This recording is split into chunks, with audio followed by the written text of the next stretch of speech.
Selamat sore, Bapak Ibu semua. Assalamualaikum warahmatullahi wabarakatuh. Salam sejahtera untuk kita semua.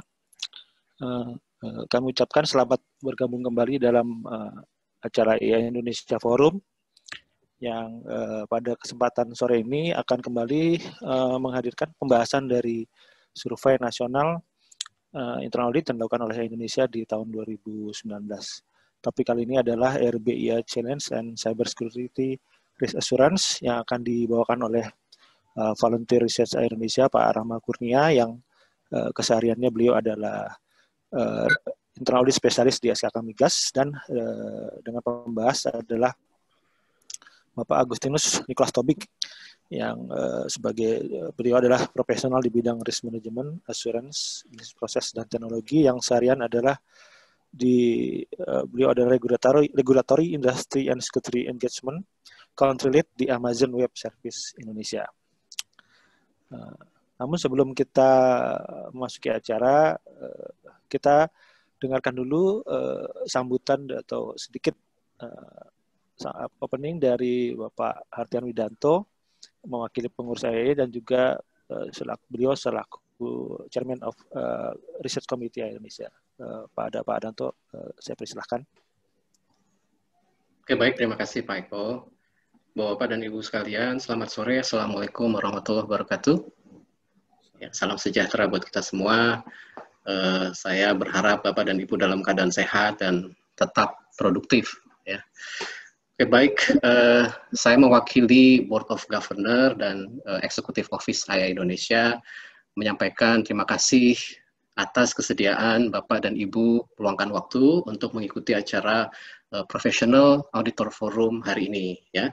Jadi sebagaimana kita ketahui bersama, PAF ini ya, Professional Auditor Forum, merupakan agenda rutin yang dijalankan oleh pengurus IAA sebagai wadah atau media untuk berbagi pengalaman, pengetahuan, wawasan. Ya, kita juga membahas fenomena-fenomena terkini ya terkait dengan praktek assurance ya dan GRC pada umumnya ya.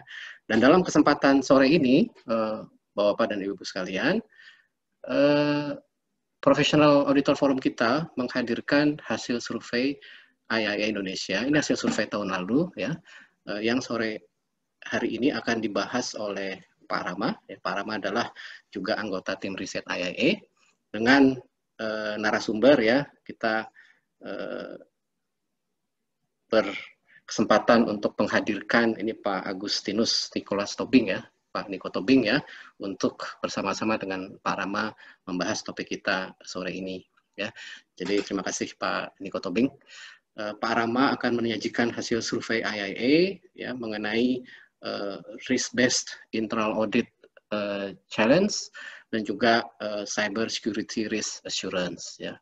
Jadi walaupun survei ini kami lakukan sebelum masa pandemi ya, namun pembahasan hari ini akan tentunya tetap kontekstual ya, diperkaya dengan masukan-masukan atau pandangan-pandangan yang relevan ya dari Pak Rama dan Pak Niko Tobing.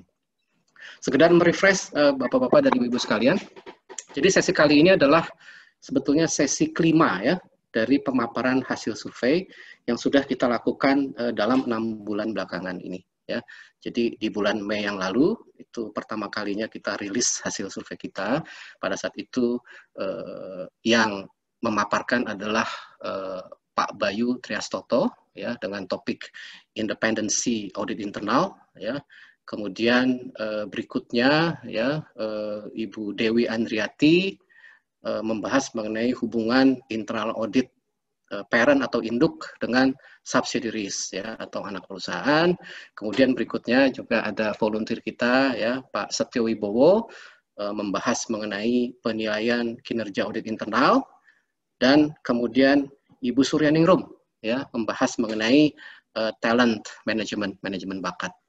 Sekali lagi hari ini Pak Rama akan membahas mengenai risk-based internal audit challenge and cyber security risk assurance ya.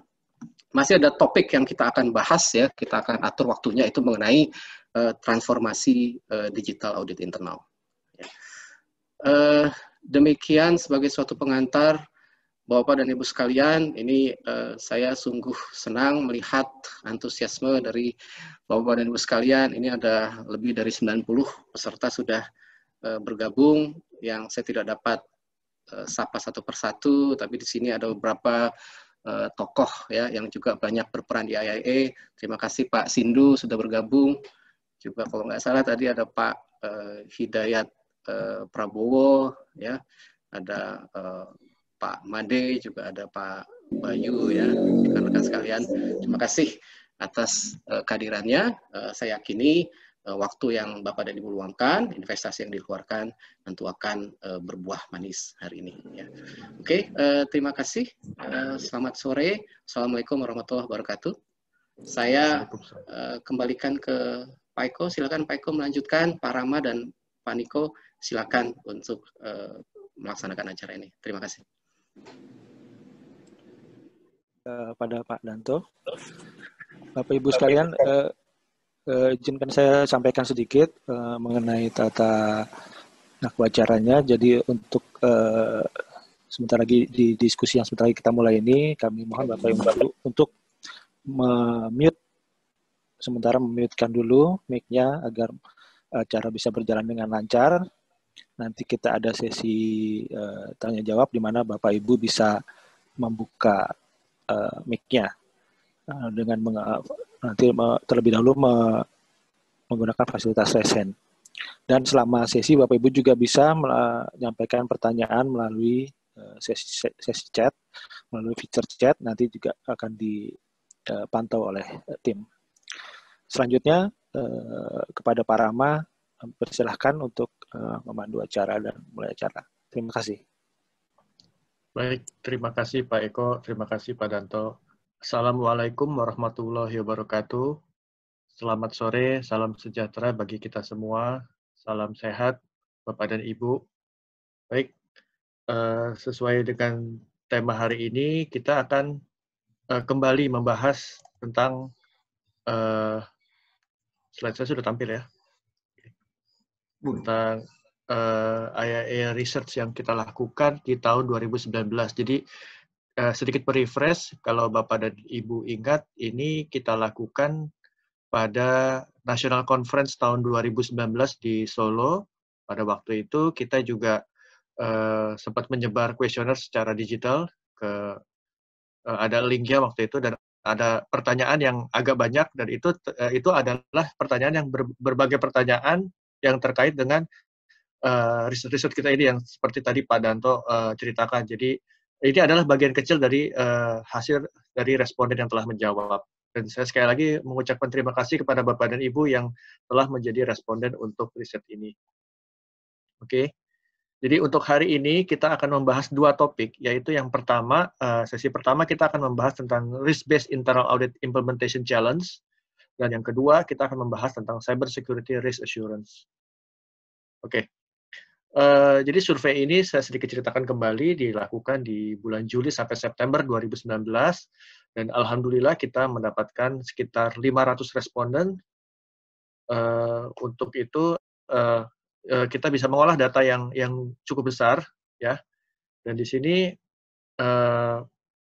kita membagi beberapa pertanyaan itu sesuai dengan topik-topik yang sudah kita tetapkan sebelumnya. Jadi Bapak dan Ibu mungkin waktu itu kalau ingat ada beberapa topik yang berhubungan dengan risk-based, dengan talent, dengan IT audit. Nah itu kita sudah kelompokkan jadi seperti ini sekarang.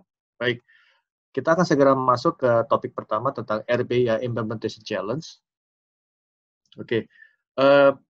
Untuk di topik ini kita akan berangkat dari standar IPPF nomor 2010 tentang perencanaan.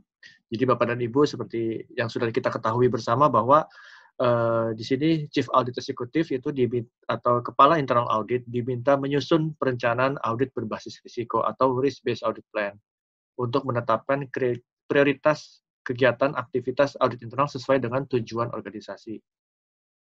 Nah, di sini untuk bisa menetapkan perencanaan berbasis risiko, kita bisa menanyakan kepada manajemen senior atau dewan untuk memperoleh pemahaman tujuan dan strategi bisnis dan risiko-risiko yang terkait, sehingga perencanaan audit kita nanti bisa menyesuaikan dan juga merespon perubahan juga. Jadi walaupun sudah ditetapkan di awal, sudah direncanakan, tapi kita tidak menutup kemungkinan adanya perubahan dari berbagai hal karena risiko itu sifatnya dinamis dan juga apa yang kita rencanakan biasanya kan kita merencanakan audit tahunan itu di akhir tahun untuk tahun berikutnya, tapi ternyata di tengah tahun atau di awal tahun terjadi hal-hal yang baru yang harus kita ubah perencanaan audit kita. Jadi di sini adalah mengapa kita sebut dengan challenge di sini. Oke. Nah, jadi dari pertanyaan survei yang pertama, kita berangkat dari pertanyaan pertama yaitu bagaimana pandangan Anda mengenai kualitas dari laporan profil risiko? Maksudnya ini ada laporan yang dibuat oleh unit kerja manajemen risiko atau unit kerja. Jadi kalau kita menggunakan konsep the three lines model, ini adalah risiko yang dipetakan oleh lini pertama atau lini kedua. Di sini dari survei kita bisa lihat cukup berimbang Bapak dan Ibu bahwa 45,6% mengatakan kurang memadai. Sedangkan 45,3% sudah memadai, artinya risikonya sudah bisa andal dan bisa digunakan untuk perencanaan audit berbasis risiko. Ya, dan di sini memang ada responden hanya 2,5% yang tidak bisa menerapkan dari laporan profil risikonya. Gitu. Dari sini kita bisa lihat bahwa mungkin dari responden masih ada hal yang untuk diperdalam ya. Mengapa kita tidak bisa tidak bisa mengandalkan dari laporan profil risiko ini, gitu ya. Bisa jadi dengan apakah proses manajemen risiko itu belum terjadi sepenuhnya atau pemetaan dari risiko itu belum lengkap. Nah, ini adalah sesuatu yang menarik yang bisa kita dalami lebih lanjut. Oke. Lalu keterkaitannya sekarang kita akan bahas mengenai tantangannya Bapak dan Ibu. Jadi setelah risiko itu setelah kita menetapkan untuk bisa menerapkan risk based internal auditing, kita menggunakan pendekatan berbasis risiko. Nah, apa sih hambatannya yang dihadapi gitu ya? Itu kita mensurvei beberapa responden dan ternyata yang sebagian besar adalah sekali lagi profil risikonya sebagai referensi dasar tidak memadai kualitasnya maupun ketersediaannya saat diperlukan. Jadi kita melihat di sini auditor internal yang akan melakukan risk-based audit plan belum sepenuhnya bisa mengandalkan hasil risk register ini. Dan juga ketersediaannya Bapak dan Ibu. Mungkin saja lag antara kapan pemutakhiran risiko yang terakhir dan kemudian kapan risiko ini dipakai untuk perencanaan audit tahunan. Dan yang kedua adalah ternyata dari internal dari kita sendiri, dari auditor internal sendiri, yaitu pemahaman dari auditor mengenai konsep dan teknis pelaksanaan audit berbasis risiko. Jadi ini masih menjadi suatu masalah bagi para responden. Ya, jadi di sini bisa terlihat bahwa yang diangkat adalah mengenai konsep dan teknis, gitu ya. Dan yang terakhir adalah efektivitas dari praktek audit internal berbasis risiko dianggap tidak memenuhi aspirasi pimpinan. Jadi kalau kita balik ke standar bahwa harusnya dengan kita menerapkan audit berbasis risiko, kita bisa tahu arahan dari pimpinan dan juga risiko yang paling penting yang bagi pencapaian tujuan organisasi. Dan ketiga risiko ini adalah hal-hal yang paling utama menjadi tantangan dalam penerapan audit berbasis risiko. Baik, saya lanjutkan. Nah, kita juga menanyakan mengenai frekuensi pemutakhiran risiko organisasi, ya, yang dilakukan oleh lini kedua atau lini pertama atau unit kerja manajemen risiko dan pemilik risiko, ya. Jadi dari sini kita bisa lihat yang pertama adalah yang tahunan itu masih mendominasi Bapak dan Ibu. Jadi setahun sekali risiko baru dimutakhirkan sekitar 35%. Kemudian yang semesteran itu adalah 14%. Sedangkan yang lebih cepat lagi adalah yang triwulanan. Jadi agak unik di sini. Jadi dari tahunan dengan semesteran justru yang lebih tengahnya itu yang lebih tinggi adalah yang triwulanan. Nah, kita coba gali lebih dalam. Yang triwulanan itu ternyata dari kita bagi industri ini per kategori. Kalau Bapak dan Ibu ingat, Bapak dan Ibu waktu itu akan diminta kategori industri Bapak dan Ibu apa yang menjadi responden, dan sebagian besar yang menjawab 30,5% adalah sebesar 50%, 59% adalah dari industri keuangan.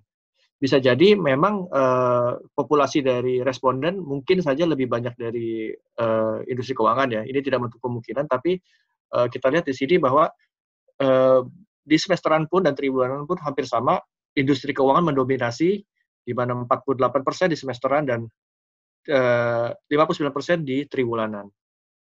Baru industri lainnya itu di peringkat kedua, dan kalau untuk semesteran uniknya di perdagangan itu menjadi nomor 3 ya. Kemudian baru pertambangan dan energi, baru yang lainnya.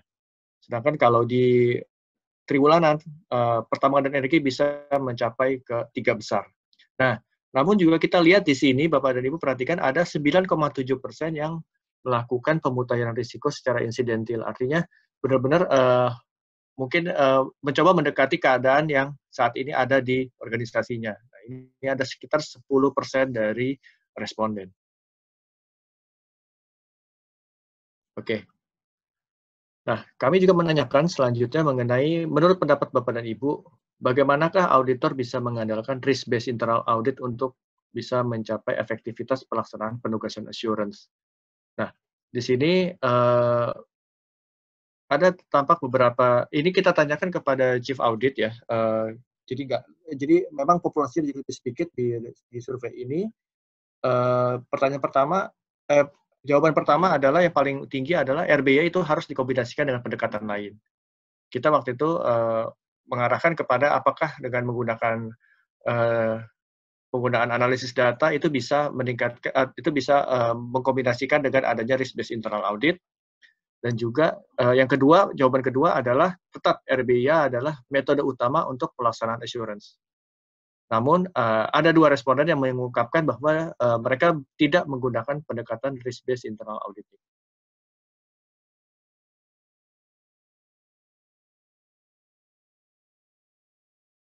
Oke. Lalu kami juga ajukan satu pertanyaan yang sedikit memancing Bapak dan Ibu ya, tentang data analitik. Jadi kenapa konsepnya kita langsung menanyakan seperti ini? Jadi kalau kita menggunakan risk-based internal auditing, kita akan fokus pada risiko-risiko tinggi yang ada di peta risiko ya, yang ada di organisasi Bapak dan Ibu. Jadi mungkin sudah tersortir bahwa ini akan ada di proses bisnis yang tinggi. Tapi kalau kita menggunakan data analitik atau continuous auditing, hampir aktivitas itu kita bisa capture semuanya secara populasi. Nah, makanya kita tanyakan di sini, apakah data analitik memungkinkan pengujian terhadap seluruh populasi, dan bagaimanakah hal ini akan berdampak pada RBIA. Di sini terjadi peningkatan jawaban bahwa memang diyakini bahwa data analitik bisa mendukung RBIA. Dan itu juga kalau kita lihat per industrinya, bahwa sekitar dari 36% responden dari industri keuangan menyatakan demikian. Dan ini hampir sama populasinya dengan sebelumnya, yaitu industri lainnya, pertambangan dan energi, nomor 3-nya, dan juga perdagangan dan jasa di keempat sekitar 9%. Jadi memang di sini kita bisa lihat saling mengisinya antara risk-based internal auditing dengan penerapan data analitik dan continuous auditing. Jadi sehingga semua proses yang bersifat rutin dan yang bersifat high risk itu bisa kita menjadi objek dari assurance kita. Oke, sekarang kita lihat ke bagian ke oversight ya. Apakah Dewan Direksi, Dewan Komisaris, Komite Audit memberikan masukan atas laporan profil risiko yang harus ditindaklanjuti dalam penugasan risk-based internal auditing. Di sini kita mendapatkan jawaban yang baik, yaitu ternyata ada masukan yang sering ya dari para oversight ya. Jadi benar-benar risk-based audit diawasi dan juga diberi perhatian lebih dari komite audit dan dewan komisaris gitu ya. Walaupun memang jawaban keduanya jarang ya. Tapi di sini sangat mendominasi, ada jawaban sering. Namun masih ada saja yang kita lihat Bapak dan Ibu di sini masih ada oversight yang tidak pernah melakukan memberikan masukan atas profil risiko yang harus ditindaklanjuti dalam penugasan RBIA. Dalam artian kita bisa saja melihat Dengan dilakukannya suatu audit, auditor bisa menemukan risiko baru, dan risiko baru ini bisa saja menjadi tambahan dari profil risiko yang dimiliki organisasi. Dan ini apakah ini menjadi suatu trigger atau masukan kepada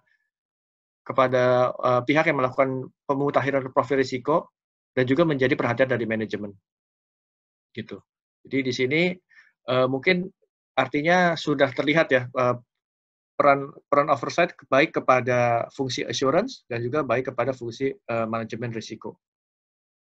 Baik Bapak dan Ibu, berikut ini adalah paparan dari saya mengenai hasil riset ini, dan ini akan segera dibahas bersama dengan narasumber kami Pak Agustinus Nicholas Tobing.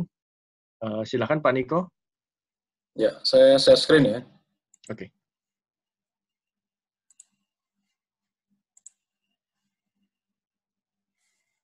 Ya, kelihatan ya? Oke, Pak, sudah. Ya, terima kasih atas kesempatannya ya. Jadi sebelum saya mulai, biasanya saya harus mitigasi risiko saya juga gitu. Jadi saya disclaimer dulu ya. Ini yang saya paparkan adalah betul-betul opini pribadi berdasarkan pengalaman. Ya, diharapkan bisa memberikan nilai tambah bagi yang mendengarkan hari ini. Ya, oke. Pertama, mungkin ini kenapa saya bikin judulnya skeptis gitu ya. Survei adalah survei gitu ya. Nah, tapi kita harus bawa sifat skeptis kita itu untuk menindaklanjuti hasil dari survei itu. Tapi skeptis dalam hal profesional. Nah, jadi di sini saya menyoroti 3 pertanyaan pertama ya, tadi yang terkait dari hasil survei yang dipresentasikan oleh Pak Rama ya. Jadi pertama nih, pandangan kita mengenai kualitas. Tadi kan dibilang kualitas mengenai laporan profil risiko. Nah, ini karena saya dulu pernah kerja di risk management ya, jadi profil risiko itu mengikuti dari kebijakan dari risk management policy di perusahaan itu. Jadi kita ngomongin risk taxonomy itu. Ya, kalau di bank mungkin ada misalnya 8 macam risiko. Ada kredit, ada market, ada operasional gitu kan. Asuransi mungkin masih financial, operasional, atau insurance risk. Nah, itu taksonominya. Nah, masing-masing risiko ini memang diadakan kajiannya. Nah, biasanya sifatnya self-assessment. Ya, bahasa kerennya risk control self-assessment. Yang melakukan biasanya si risk owner, fasilitatornya adalah risk management. Jadi kalau pertanyaan ini bilang tadi kualitasnya itu tidak memadai, saya akan memberikan pertanyaan lagi yang harus kita pertimbangkan gitu. Ini karena pengalaman saya dulu waktu di beberapa bank ya. Profil risiko itu idealnya kalau di bank ya, biasanya 3 bulanan. Ya. Beberapa non-banking ada yang 6 bulan, ada yang setahun. Tadi Rama udah bilang juga, benar nggak? Ya, di situ. Nah, jadi kalau dibilang kualitas, berarti isinya. Isinya itu pengalaman saya, kebanyakan yang ngisi laporan profil risiko itu, biasanya sekretaris. Ya. Jadi lihat dulu, apakah orang yang sign off atas laporan profil risiko itu, dia tahu isinya itu apa. Ya, karena biasanya pengalaman saya, karena yang namanya risk management atau melakukan pelaporan ke risk management, itu adalah pekerjaan tambahan. Biasanya mereka akan akan authorize sekretarisnya. Atau, jika perusahaan itu mengadopsi pendekatan pakai risk champion, jadi ada orang-orang di departemen, di risk owner, ditunjuk menjadi risk champion untuk menyampaikan laporan. Nah, kebiasaan jeleknya adalah itu selalu di save as. Ya, saya ngalamin dulu waktu saya di bank ya, laporan profil risiko September adalah laporan profil risiko per Juni di save as jadi laporan profil risiko per September. Kenapa saya tahu? Karena saya punya tim assurance di risk management saya. Jadi kalau contohnya misal saya dulu di bank ya, berapa downtime uptime? Thresholdnya itu 99,99% atau 99,5%, katakanlah seperti itu. Artinya, cuma 0,5% dari 24 jam, itu boleh ATM itu mati. Iseng-iseng, saya simpel aja. Apa yang dia laporkan di Juni, saya bandingkan sama yang dilaporkan di September. Kok sama gitu loh.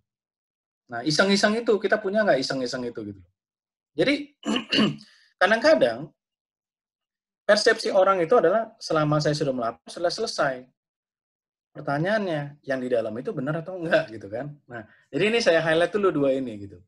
Nah, makanya kenapa biasanya kalau di perusahaan besar ya, namanya risk management team, ya, biasanya itu ada tim policy-nya, ada tim analitik, Dan kemudian juga ada tim yang namanya assurance. Kerjaan dia ngecek tuh, ngecek isian risk control self-assessment, ngecek tren dari key risk indicator, ngecek tentang pelaporan risiko yang berakibatkan kerugian. Itu kerjaan dia seperti itu. Nah, jadi sah-sah saja sih kalau misalnya tadi survei itu bilang dia tidak memadai laporan profil risikonya. Pertanyaannya, betulkah tidak memadai karena kualitasnya memang jelek, atau tidak memadai karena orang tidak mengerti apa pekerjaan dia? Nah, itu di situ. Ya, ini yang pertama ya di sini. Nah, kemudian mengenai tantangannya gitu. Ya, tadi saya lihat juga tantangannya masih berbicara seputar profil risiko itu tidak membantu gitu kan? Ya, seperti itu, tidak membantu dan tidak sesuai dengan aspirasi. Nah, ini juga penyakitnya orang Indonesia ya. Saya spesifik kalau bilang orang Indonesia. Bagaimana cara mereka mengupdate laporan profil risiko itu? Biasanya, rata-rata tim risk management itu cuma ngirim by email. Ini laporan profil risiko kamu quarter 1. Kita mau melapor untuk quarter 2. Tolong update ya. Kalau ada update, tolong kasih tahu saya. Ada gitu doang gitu kan. Jadi tolong update. Jawabannya apa? No update. Kan gitu kan. Jadi, nah itu biasanya kadang-kadang mau tidak mau, ya di luar sekarang kita punya pandemik ya. Memang yang paling bagus itu kalau mengupdate profil risiko, kita mau laporkan ke regulator, paling bagus itu sebenarnya ya face to face, kita workshop di situ. Memang kesannya buang waktu, tapi dari situ kita tahu bahwa semuanya baik-baik saja atau ada hal yang baru gitu kita tidak tahu gitu. Nah ini masukan saya. Jadi ya bisa saja tantangannya tetap ada, tapi ingat survei ini tadi dibuat sebelum pandemik, benar nggak? Para Maya sebelum pandemik. Nah sekarang udah ada pandemik nih, lebih ada lagi tantangannya, benar kan? Belum tentu bisa workshop kan gitu kan? Nah jadi ini mekanisme update-nya gimana? Apakah langsung ke sistem? Kalau ke sistem ya garbage in, garbage out gitu. Tapi kalau dia langsung face to face, ada value-nya di situ. Cuman ya sekarang kita susah ya di sini. Ya. Kemudian yang terkait tantangan juga gitu. Pernah nggak kita cross check? Ya. Auditnya bilang merah, tapi profilnya bilang hijau. Itu mismatch gitu. Ya. Sementara di risk control self-assessment kita bicara key risk. Key risk itu ada kontrolnya. Kontrol itulah yang diaudit sama si audit gitu. Ya. Karena konsepnya audit kan saya memastikan kontrolnya itu berjalan secara desain, secara operation, sehingga risknya termitigasi dan objektif saya tercapai kan gitu kan. Definisinya AI kan tentang kontrol itu gitu. Nah, jadi sekarang balik lagi, ada nggak sih cross check? Siapa yang bisa cross check? Nah, biasanya kalau saya pengalaman saya dulu kita ada meeting bulanan, ya antara orang compliance, orang risk, sama orang audit. Ngobrol aja makan siang gitu kan. Ada isunya apa? Jadi kita bisa lihat, oh ya, berarti profil risiko yang kemarin nggak benar ya. Kok temuannya seperti ini, tapi di KRI saya nggak terdetek. Nah, itu sifat self-check-nya ada di situ gitu. Ya. Bisa informal, bisa formal. Ya. Tapi saya sarankan ya, dengan ada cross-check ini, mau tidak mau kita memvalidasi kualitas dari laporan profil risiko itu. Sehingga bunyi dan ya pengaruh ke pekerjaan kita gitu di situ. Ya, di sini. Jadi ini salah satu tantangan yang saya respons dengan cross-check. Ini tadi ada yang bilang tidak sesuai dengan aspirasi manajemen. Nah, kan katanya risk-based audit tuh. Ya. Harusnya risk-based audit ya risiko yang betul-betul dari perusahaan sehingga nggak mencapai objektif dia. Jadi saya bicara strategik perusahaan dong kan gitu kan. Nah idealnya waktu kita bikin risk-based audit ya, kita bisa mapping kan nggak sih sama objektif perusahaan yang mana? Jangan perusahaan ke barat, kita ke timur kan istilahnya gitu kan. Nah, jadi kalau dia masih jawab tidak sesuai aspirasi ya, berarti kesannya auditornya auditnya ke barat, perusahaannya jalan ke timur gitu. Nah, ini ungkapan blunt saya gitu ya. Jadi bisa dimitigasi sih dengan alignment gitu. Jadi waktu strategik perusahaan itu keluar, entah lewat workshop atau difinalkan atau di sign off gitu, audit juga udah punya rencana yang mapping ke rencana strategik perusahaan. Ya saya udah beberapa kali kerja ya di komite atau di audit atau di risk ya. Banyak kok BUMN yang menurut saya dia bisa melakukan mapping gitu. Jadi dia bisa mempertanggungjawabkan kenapa dia mengaudit ini di tahun 2020. Karena perusahaan mau ke sini. Nah, itu bisa dipertanggungjawabkan. Nah, itu nanti kita akan ngomongin tentang data analitik nanti di situ. Ya, tapi intinya alignment itu ada nggak? Jadi sebenarnya jawaban tidak ada aspirasi itu ya itu adalah gap ya. Berarti waktu bikin plan auditnya dia nggak nyambung dengan apa yang dibuat untuk perusahaan. Ya, itu belanja di situ. Nah, Kemudian terkait seberapa sering ya, bagi saya sih sebenarnya nggak pernah ada isu ya seberapa sering. Tapi intinya kita harus lihat juga ya. Jadi risk management di perusahaan itu apakah sudah matang atau tidak ya. Jadi kalau logikanya, kalau dia semakin matang, semakin dewasa gitu ya, semakin konsisten, semakin forward looking, ya dia pasti akan semakin cepat dia mengupdate profil itu. Dia nggak perlu nunggu 3 bulan. Ya. Jadi kalau misalnya waktu di audit di bulan April, laporannya keluar di akhir April, kemudian ada isu terkait temuan yang dianggap major, ya. Kemudian temuan itu sebenarnya kontrolnya sudah diidentifikasi di risk control self-assessment atau profil risiko di bulan Maret. Ya kalau di maturity level dia bagus, dia akan langsung update profil risikonya bahwa kontrolnya tidak sesuai atau implementasinya tidak sesuai dengan desainnya sehingga berakibat tentang risikonya masih ada. Nah itu langsung diupdate ya. Jadi kalau tadi jawaban yang setahun, 6 bulan atau 3 bulan ya. Kalau di bank sih 3 bulanan ya. Tapi kalau di asuransi mungkin masih 6 bulanan, saya lupa ya. Tapi intinya biasanya regulator tuh arahnya akan tribulanan. Tapi sebenarnya kalau Anda bisa lebih artinya lebih timely ya lebih bagus. Sebenarnya seperti itu. Semakin timely artinya audit juga kalau misalnya akan mengaudit penugasan selanjutnya dia membawa profil risiko yang paling update ya, di situ. Itu yang pertama ya. Nah, kemudian terkait yang ini, gimana saya bisa mengandalkan risk based internal audit? Ya balik lagi ya, risk based internal audit itu menurut saya paling penting ya, karena saya menjustifikasi kemana arah internal audit itu mensupport ya, sebagai partner terhadap line 1, line 2, dan perusahaan. Jadi itu penting ya, bagi saya itu masih tetap backbone-nya kita ya. Nah, masalah assurance gitu. Jadi assurance itu kadang-kadang assurance itu tidak harus dilakukan oleh internal audit gitu. Ya. Assurance itu juga dilakukan oleh teman kita, sepupu kita. Risk management, compliance, ya, anti money laundering, itu semua ngelakuin assurance di situ. Jadi ya, di sini mungkin sudah harus dipertimbangkan ya istilah combined assurance itu ya, atau assurance mapping ya. Jadi artinya RBA tetap backbone kita, tapi kita mungkin punya keterbatasan resource, ya, tapi kita bisa artinya control owner itu mempunyai tanggung jawab juga assurance atau kontrol dia, bukan tunggu kita baru assurance itu ada. Ya, jadi bagi saya ya, saya tetap bisa mengandalkan RBA. Jadi itu poin saya. Nah, jadi ada baiknya kadang-kadang RBA Anda sebelum Anda sign off, Anda bisa ajak ngobrol sama risk, compliance, ya, ke BOD. Anda bisa ajak ngomong sama BOD. Apalagi CRO ya, CRO tuh udah tahu apa yang dia laporin risikonya. Ya. Nah, dia juga bisa ngasih input apakah RBA itu masih ada harus ditambahkan atau ada yang dititipkan. Nah, kadang-kadang seperti itu. Makanya kadang-kadang saya selalu bilang sama beberapa teman saya atau beberapa mahasiswa saya ya, jadi kepala internal audit sebenarnya jangan jujur-jujur banget juga gitu. Ya, RBA Anda itu Anda harus kasih buffer. Karena takutnya nanti komite atau komisaris itu ada yang rese minta special assignment. Berarti kan nambah man hours di risk based audit Anda gitu. Efek-efeknya kan ke performance Anda juga. Jadi artinya coba lihat penugasan assurance itu bukan cuma di audit, tapi bisa Anda tularkan ke line 2 atau line 1. Paling contoh, paling bagus itu mungkin kalau ada orang Commonwealth di sini ya, itu control assurance program itu bagus ya. Jadi line 1 disuruh ngecek, nanti line 2 mengecek kerjaan line 1 pas dia sampling control, nanti line 3 mengecek kerjaan line 2 sama line 1, plus tambah beberapa sampel. Jadi coverage-nya besar. Jadi reasonable assurance itu ada. Itu bisa seperti itu. Ya. Kemudian ada baiknya ya, mumpung semua di sini ada 100 orang lebih ya, CAE semua gitu ya. Kadang-kadang bisa benchmark gitu. Ya, benchmark itu nggak perlu sebuah hal yang formal ya. Jadi cari peers yang sesuai, lihat arahnya dia kemana. Kayak waktu saya di asuransi, saya akan ngecek sama teman-teman saya di asuransi. Biasanya kamu audit apa sih tahun depan? Cuman ngomong aja, oh saya akan ngecek underwriting, saya ngecek anti-money laundering. Minimal 70%, 80% arahnya sama. Gitu. Ya, di situ. Ya, ada baiknya kita benchmark juga.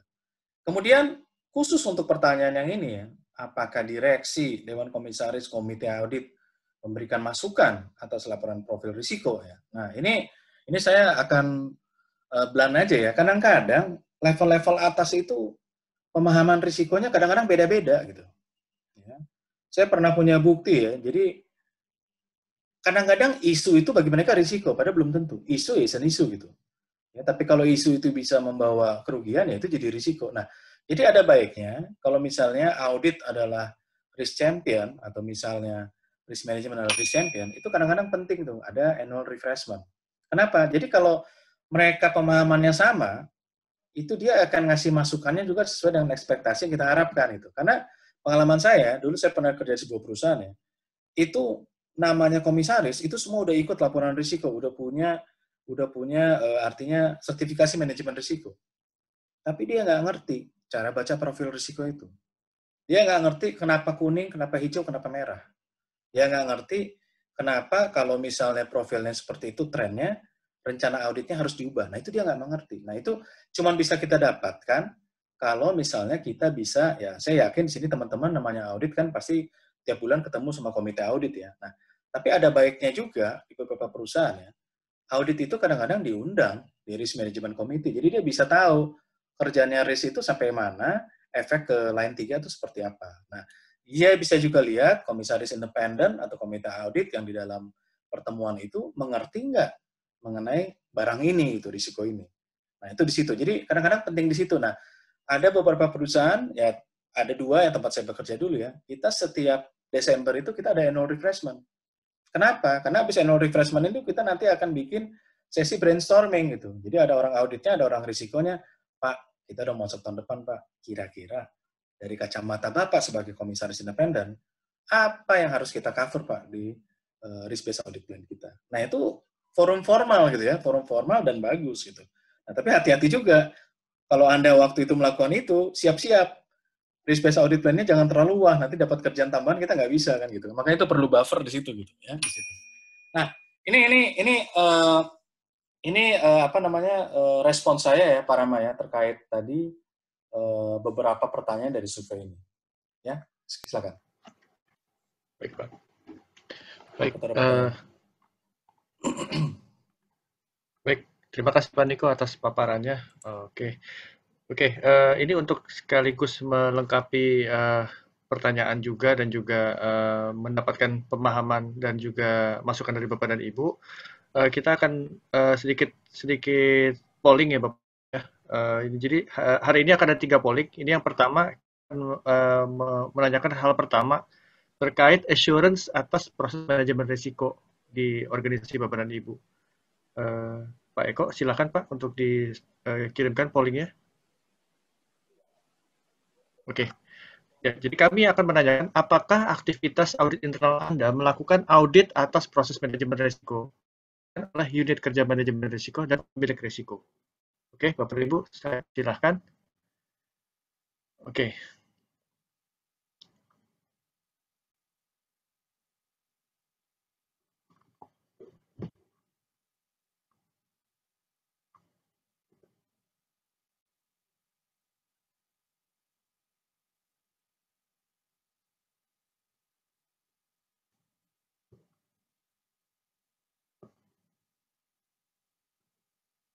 Oke, saya tunggu masih 60% voternya.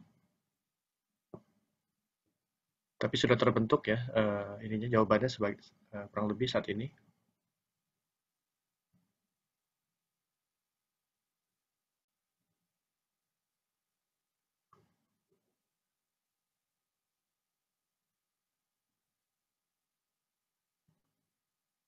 Silakan Bapak dan Ibu yang belum. Masih saya buka 30 detik lagi.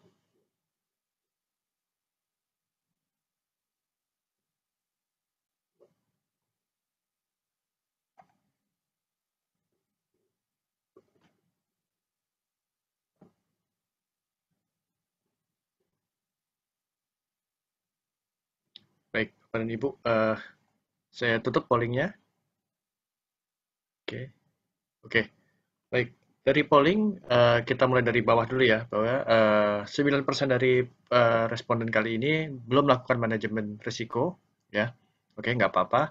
Nah, memang, kita lanjut ke jawaban yang kedua paling bawah itu adalah proses manajemen risiko masih dikelola oleh audit internal, ya.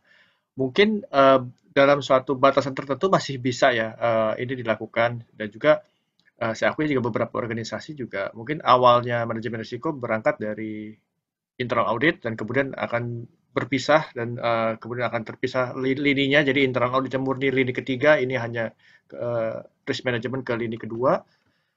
Nah, yang menarik di sini kita sebagian besar dari kita responden di sini 56% ya telah melakukan audit atas proses manajemen risiko. Jadi di sini kita terlihat ya ada assurance terhadap lini kedua, dan untuk memastikan apakah proses manajemen risiko itu sudah bisa lebih akurat atau lebih bisa menggambarkan risiko organisasi yang sebenarnya. Baik Pak Niko, apakah ada tanggapan dari polling ini Pak? Ya, kalau saya sih sependapat ya. Jadi intinya memang risk management itu ada prosesnya. Line 1 juga ada prosesnya. Tapi memang proses risk management yang berjalan, baik itu dilakukan oleh Line 1, Line 2, itu adalah objek audit kita ya. Jadi artinya, apalagi kalau misalnya risk management yang baru lahir ya, itu mungkin masih kita tahapnya konsultansi gitu. Tapi kalau sudah 5 tahun, 6 tahun, di mana sudah ada tools-nya, sudah ada kebijakannya, sudah ada pelaporannya, komitenya, unitnya, itu menurut saya itu adalah objek assurance gitu ya. Maka risk management itu bisa menjalankan plus di atas dari setiap kali kita mengaudit line 1, kita juga tetap melihat proses risk management di line 1 itu kan udah sesuai dengan definisi internal audit kita di situ. Itu aja, Rama. Oke, baik Pak. Baik, untuk yang pembahasan yang pertama ini saya coba recap ya Pak Niko dan Bapak Ibu rekan-rekan pemirsa di sini, bahwa untuk pemutakhiran risiko ya kita harus balik lagi di berkaca nih. Ini benar-benar dilakukan nggak? Benar-benar dilakukan oleh risk champion kah? Atau memang orang yang di unit pemilik risiko? Jangan sampai ini hanya sekedar mencari ketaatan jadwal melakukan pelaporan. Jadi kontennya juga harus bisa bagaimana mungkin bisa menggambarkan dari profil dari unit kerja kita itu sendiri. Dan tadi seperti katakan bahwa sebaiknya akan ada workshop ya untuk membahas dari risiko yang dimiliki oleh unit kerja itu. Jadi dibahas secara mendetail, karena memang yang tahu risiko secara benar-benar itu adalah orang yang mengerjakan operasional itu sendiri gitu ya. Kemudian terkait RBIA itu agar bisa align dengan atau selaras dengan rencana strategik perusahaan. Dan kemudian ini yang menarik bahwa semakin mature risk management itu harusnya bisa semakin continuous. Jadi periodenya bisa semakin cepat, dan juga kita bisa mengcapture risiko-risiko yang sifatnya dinamis dan kayak sekarang ini yang tiba-tiba cepat gitu ya. Yang misalkan di akhir 2019 kita nggak akan memprediksi adanya pandemi ini gitu ya. Tapi ternyata tiba-tiba ada dan terjadi, dan ini bisa mengubah kita semua gitu. Terus tadi seperti katakan juga oleh Pak Niko bahwa RBIA tetap menjadi backbone. Untuk keterbatasan kita bisa berkolaborasi dengan assurance provider lainnya. Jadi kalau kita ingat ke standar nomor 2050 ya, saling mengandalkan gitu ya. Jadi sesama assurance provider bisa melakukan pemetaan, yaitu assurance map. Jadi itu adalah sebuah konsep dan sebuah penerapan dari combined assurance. Jadi kita bisa bersama-sama dengan bagian compliance, dengan anti money laundering, dengan risk management untuk bisa berkolaborasi. Lalu kemudian sempat dikatakan juga untuk penerapannya juga kita bisa mulai menularkan ya assurance itu ke lini pertama dan lini kedua dengan kalau lini pertama dan kedua, lini pertama melakukan assurance, kedua bisa melakukan pengecekan, dan ketiga bisa melakukan pengecekan plus bisa menambah beberapa sampel untuk memberikan keyakinan memadai itu sendiri.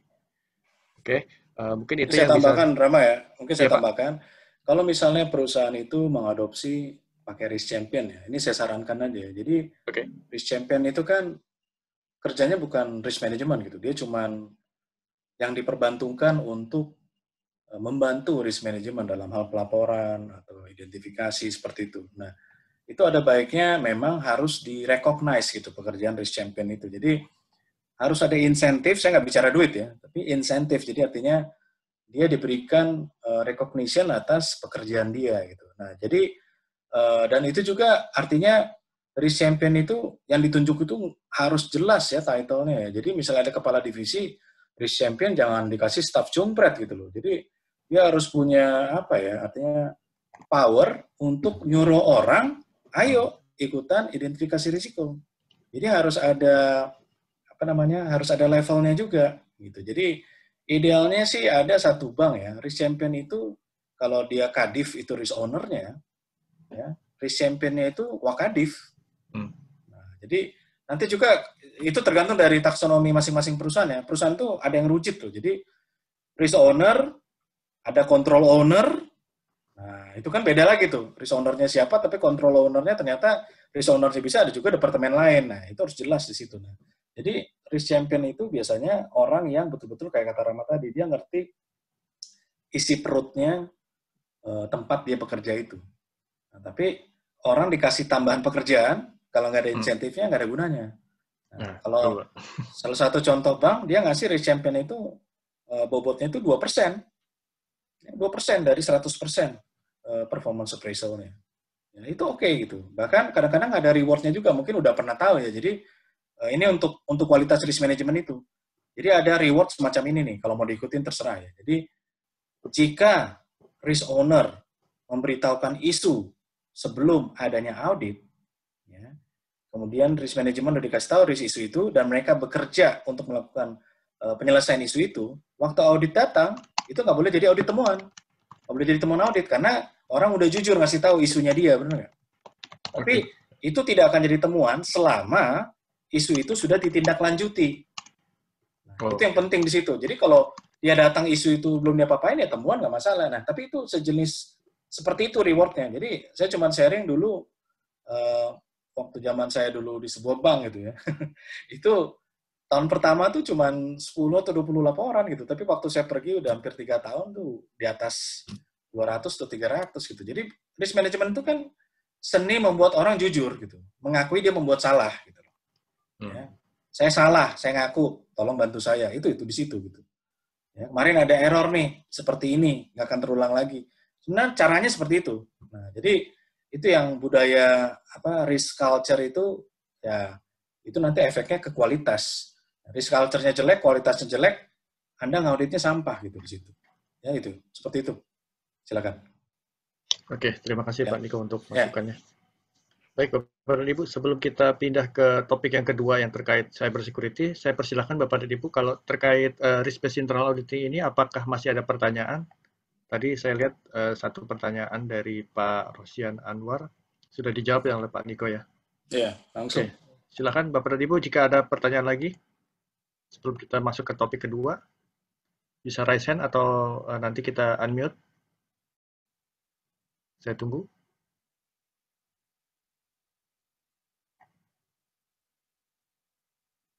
Oke, sepertinya ada Bapak Ibu?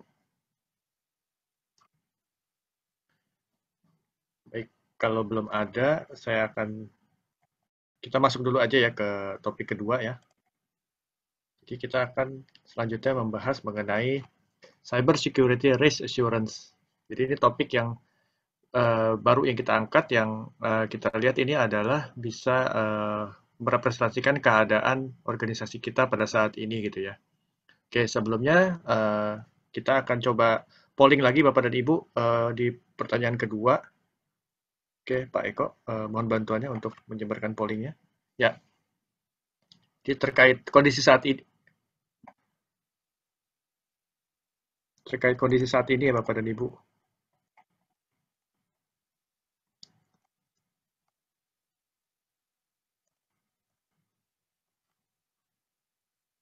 Oh sorry, saya sebelum masuk ke ini ya. Jadi ini masih terkait tentang risiko. Jadi ini update kita aja Bapak dan Ibu tentang riset ini. Karena riset ini dilakukan sebelum pandemi ya. Mungkin ada yang kurang gitu kalau kita tidak membahas keadaan sekarang yang sangat signifikan mempengaruhi hidup kita dan organisasi kita gitu ya. Jadi kita tambahkan di sini polling kedua itu mengenai seberapa signifikan perubahan prioritas risiko organisasi sejak terjadinya pandemi COVID-19 ini. Oke. So far jawabannya agak berimbang ya, walaupun condong ke perubahan prioritas risiko secara signifikan.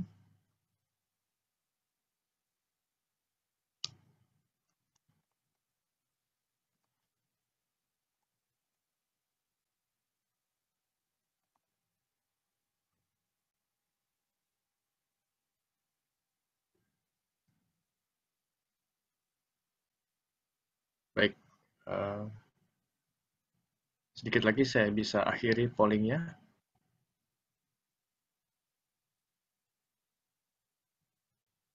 Oke, saya akhiri pollingnya. Baik, ternyata jawaban paling signifikan adalah oke, 6% menyatakan tidak terjadi perubahan risiko. Oke, itu sah-sah saja bagi Bapak dan Ibu. Oke, 40% mengatakan terjadi perubahan, namun tidak signifikan. Dan sedikit berimbang 54%, yaitu terjadi perubahan yang secara signifikan.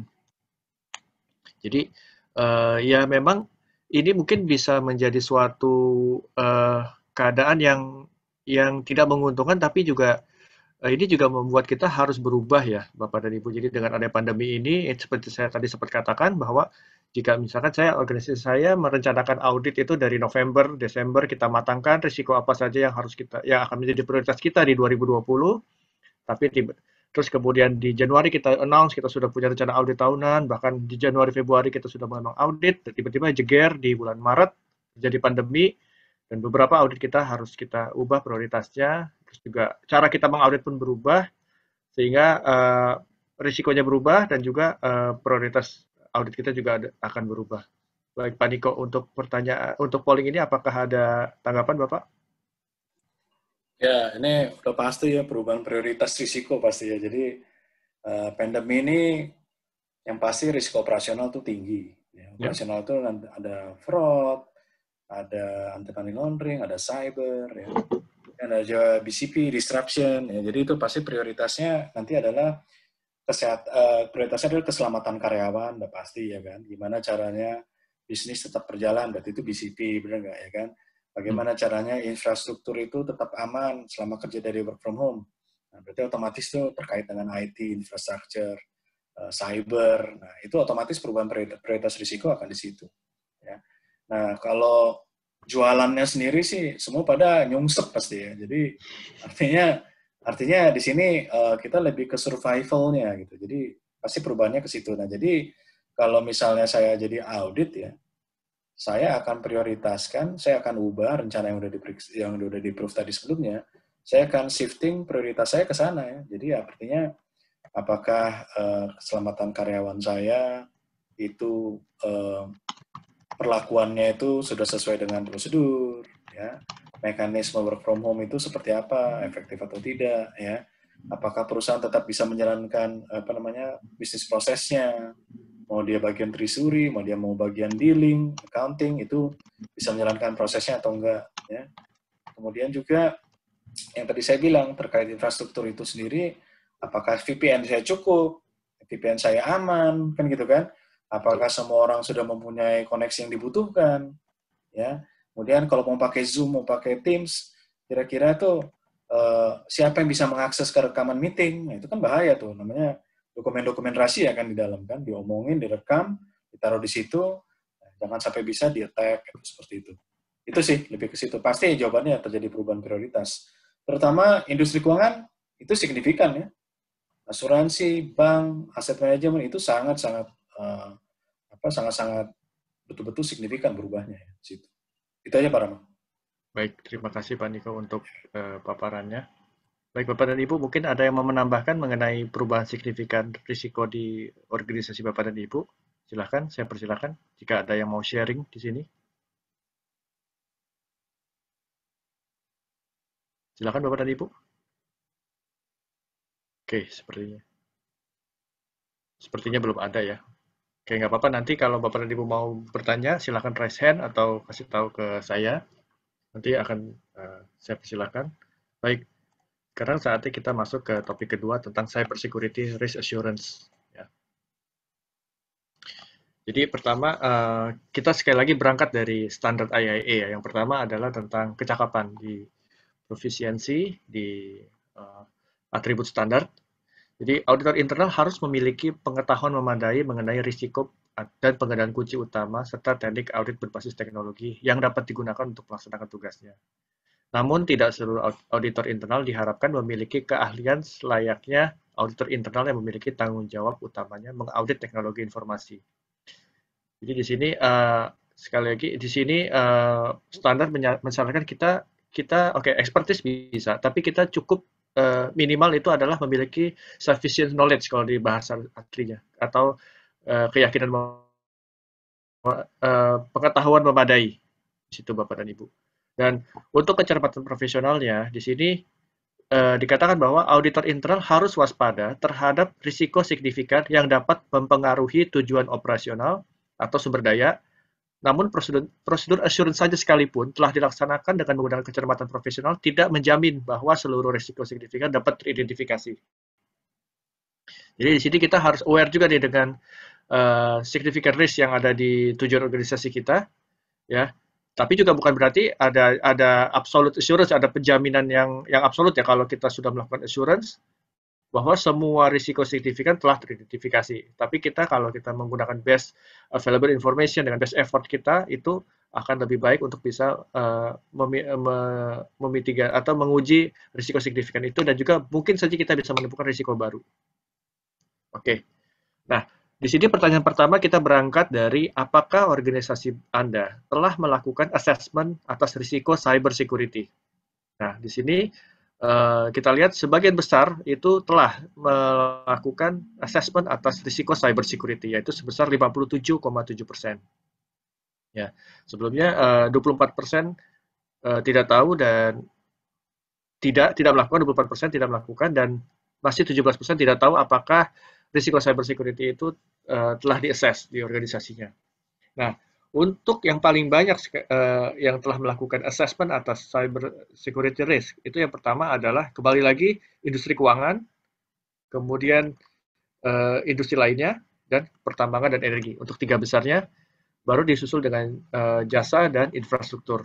Jadi di sini sekali lagi industri keuangan memberikan kontribusi tertinggi untuk yang telah melakukan assessment risiko cyber security, namun bisa juga karena dari responden kami profilnya sebagian besar adalah dari industri keuangan. Baik, saya lanjutkan. Nah, sekarang mengenai keterampilan atau sumber dayanya. Apakah unit kerja audit internal organisasi Anda memiliki sumber daya yang memadai, keterampilan, pengalaman, dan kapasitas untuk melakukan cyber security assurance? Nah, dari sini yang menjawab sudah itu ternyata 44% itu sudah. Dan ini berimbang dengan yang tidak, yaitu sekitar 42%. Ya. Tapi kan kalau kita ingat ke standar, kalau kita misalkan untuk melakukan assurance, kalau misalkan memang kita tidak punya keterampilan yang memadai, kita bisa melibatkan external service provider. Ya. Di sini saya lanjutkan. Apakah unit kerja audit internal di organisasi Anda melakukan assurance atas cyber security di tahun 2018 atau 2019? Jadi, saya ingatkan kembali bahwa ini diambil datanya di pertengahan tahun 2019, makanya kami sempat menanyakan di tahun 2018 dengan asumsi takutnya di 2019 Bapak dan Ibu belum melakukan, tapi di 2018 sudah gitu.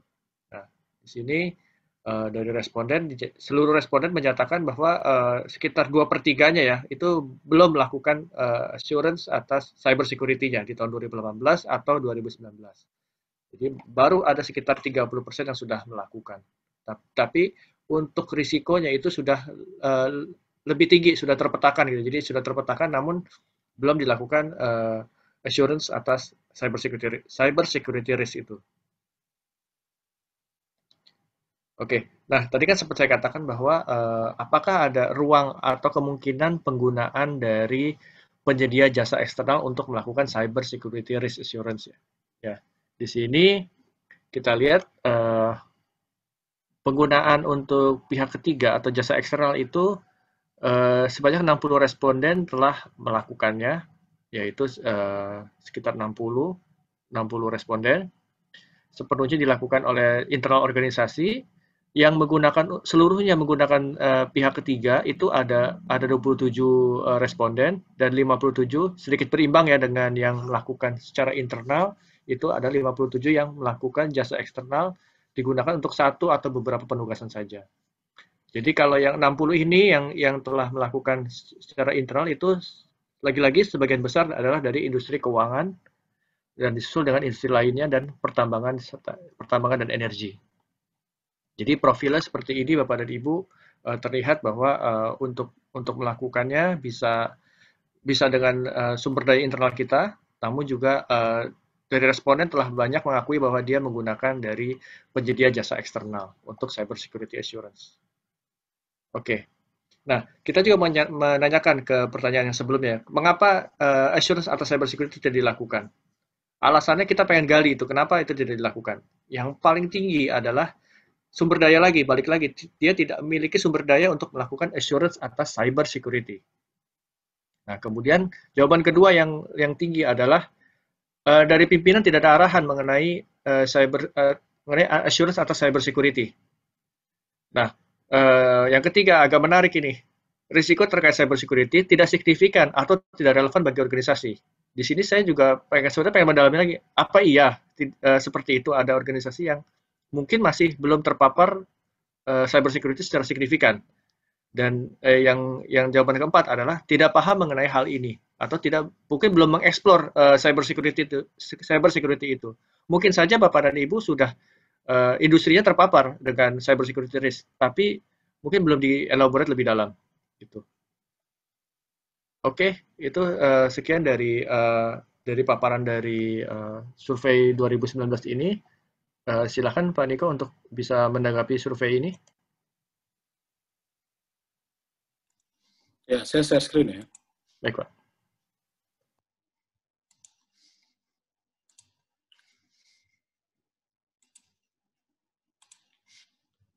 Oke, udah kelihatan ya?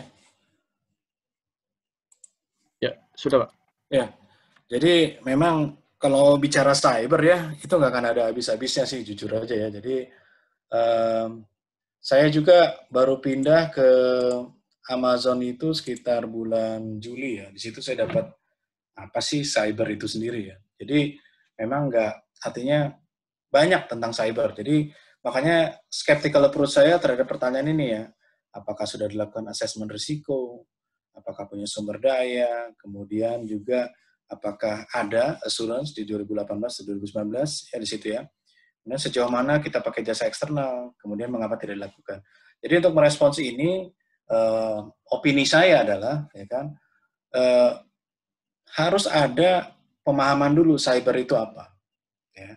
Jadi nanti saya akan terangkan apa itu definisi cyber, contohnya apa, countermeasures-nya itu apa. Nah, kalau kita tahu definisi, kita tahu tipenya, kita tahu countermeasures-nya, itu yang bisa Anda cek. Countermeasure itu sama aja dengan kontrol kan sebenarnya kan. Jadi kalau jadi auditor, misalnya kita mau pastikan cyber security itu memang sudah reasonable assurance bisa tercontain, ya harus dicek countermeasures-nya. Nah, jadi nanti saya akan share juga best practice-nya. Nah, kemudian yang penting yang ketiga ini, orang itu nggak bisa bedain loh, apa itu data protection, apa itu data security, apa itu data privacy. Nah, ini ada baiknya dikasih tahu juga di sini, ya, karena dengan tahu ini, Anda bisa tahu sebagai auditor yang ada proteksi itu apa. Jadi kalau Anda misalnya industri keuangan atau industri apapun, data customer Anda itu ya penting. Itu kita bicara bisa data privacy, bisa data protection. Tapi data perusahaan, jangan sampai ada pihak ketiga bisa mengambil data-data perusahaan, itu kita ngomongin data security. Nah, itu tiga hal yang berbeda gitu. Ya. Kemudian terakhir ya, karena memang artinya survei ini dilakukan sebelum pandemik ya, justru cyber security itu menjadi tantangan utama sekarang di pandemik. Itu akan saya share juga ya di situ. Oke. Nah, ini yang saya bilang tadi. Ya, jadi apa sih cyber security? Nah, ini ya, cyber security itu adalah praktek sebenarnya. Jadi praktek memastikan CIA itu ya, kerahasiaan, ya, integrity, nggak boleh ada yang ngubah, ya, kerahasiaan, pihak siapa yang bisa mengakses lihat data itu, pihak siapa yang bisa mengubah data itu, dan kapan saja bisa saya ambil data itu namanya CIA. Jadi praktek memastikan bahwa CIA itu ada. Ya. Nah, jadi cyber security biasanya bisa berbentuk policy, bisa berbentuk pendekatan risk management, bisa juga tools ya. Nah, di sini. Nah, jadi kalau kita lihat secara garis besar ya, cyber security itu ini contoh-contoh ancamannya. Identity theft, ya, pencurian ID, ya. Kemudian virus, manipulasi, ya. Kemudian juga bisa juga pencurian informasi atau crime, credit card crime, itu juga cyber security, ya. spionase, ya, atau cyber attack. Kemarin kalau Anda lihat lalu itu bursa nasional, bursa efeknya New Zealand itu mati, diserang ya pakai DDoS ya. Jadi itu nanti biasanya ujung-ujungnya mereka minta tebusan. Ya, nanti saya tunjukkan.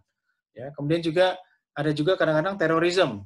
Nah, terorisme bisa juga lewat cyber, mematikan sumber daya, power outage, itu bisa di sini. Nah, ini contoh-contoh threat-nya. Jadi kalau Anda perhatiin threat-nya di sini, ya, biasanya targetnya ya semuanya ya. Kalau namanya cyber dia nggak pilih-pilih ya, saya mau banking aja, ya, bisa sampai aerospace, bisa sampai oil and gas, ya, bahkan individual. Ya. Nah, ini countermeasure yang harus kita lihat. Kalau kita misalnya memang punya cyber security resources, ya, punya task force nggak? Ya. Kemudian kontrol kita terhadap network itu dan kerentanannya itu sophisticated nggak, misalnya. Ya. Awareness-nya, ya. Kemudian ada intelligence kita nggak? Ya, risk intelligence-nya, bilang ada berapa banyak serangan, berapa yang digagalkan, kan gitu ya. Kemudian juga tentang regulasi. Nah, ini counters-nya. Ya.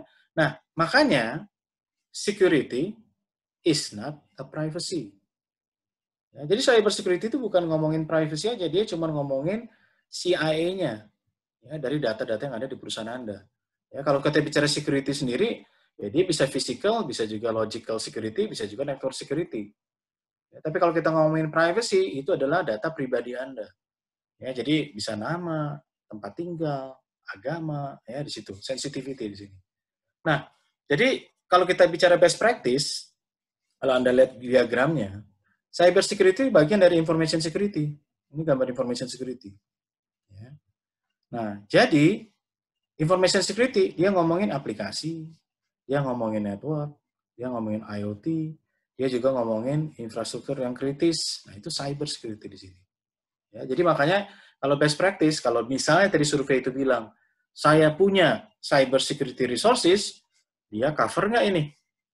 Networknya, aplikasinya, information-nya, ya, physical operationalnya, disaster recovery-nya, bahkan sampai pendidikan ke end user-nya. Nah, jadi ini yang dilihat.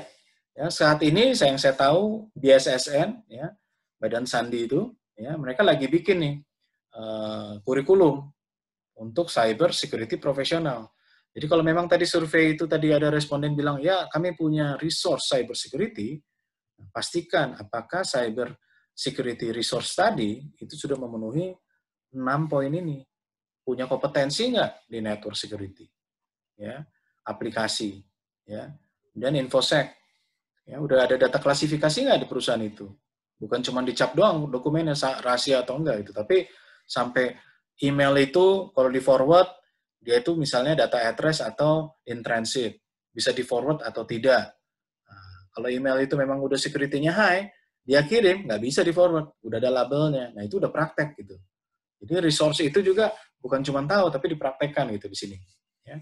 Nah, kemudian masalah awareness, ya, mungkin bisa dilihat apakah ada pelatihan di perusahaan itu, sifatnya mandatory, ya.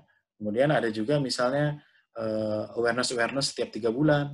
Nah, di sini, ya, ini cyber security best practice. Ya. Nah, ini saya kasih contoh kejadian nyata ya. Ya. Ini Anda lihat sebelah kiri dulu ya.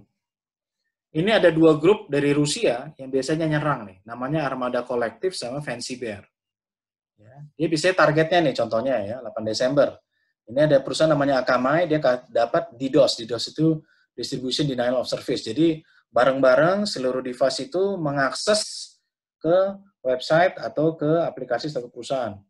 Ya, itu bisa dilihat nih sampai 8,2 terabyte per second. Kalau Anda tahu 1 gigabyte, 1 megabyte, ini tera. 8,2 per second. Jadi akibatnya sistem itu kapasitinya over dia hang. Nah itu kejadian kemarin yang di bursa New Zealand, ya dia hang 2 kali serang, 1 kena 3 jam, 1 kena 4 jam. Nah, kemudian mereka ngirim email nih biasanya nih, email untuk minta tebusan. Yang paling gampang Fancy Bear, yang nyerang kemarin New Zealand itu Fancy Bear. Dia bilang nih, your websites and other connected services will be unavailable. Please also note that this will severely damage your reputation among your customers. We will completely destroy your reputation and make sure your services will remain offline until you pay.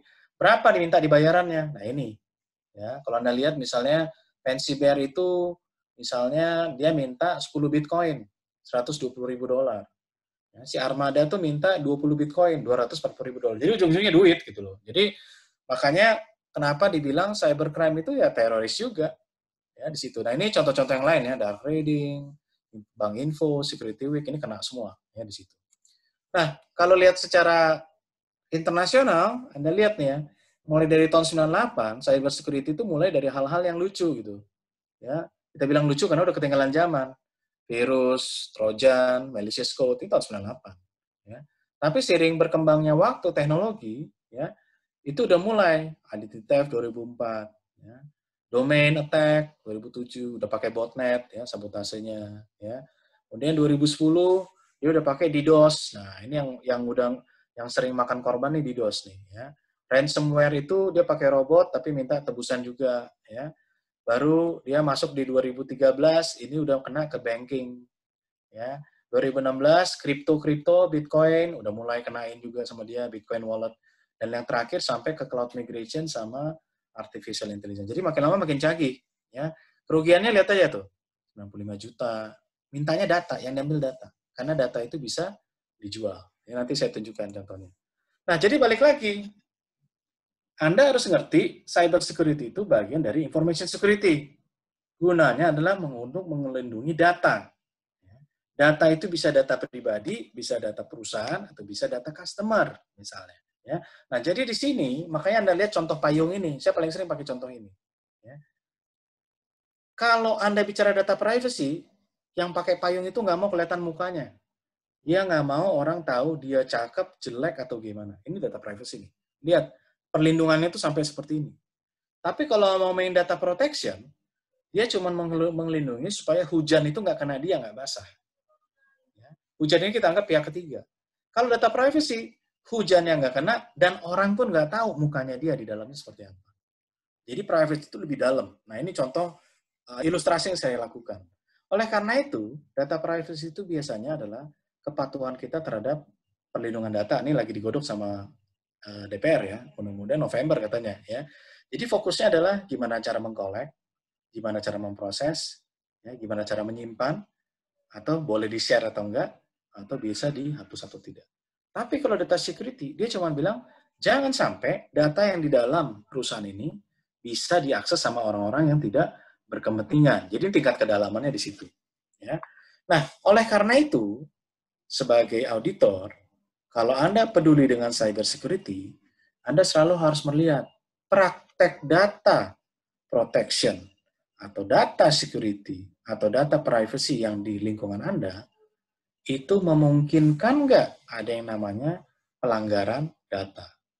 Ya, jadi kalau misalnya Anda bicara data security, jangan sampai ada orang dengan tidak punya akses atau tidak punya otorisasi bisa masuk ke data saya. Kita bicara spionase. Ya. Kalau dengan ngomongin data protection, jangan sampai data yang saya udah kumpulkan, saya salah gunakan. Nah, itu data protection tuh, mismanagement gitu ya di sini. Ya.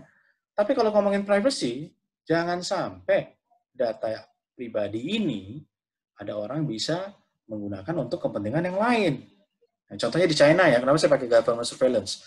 Di China itu udah nggak ada lagi privasi, semua itu dimonitor sama CCTV.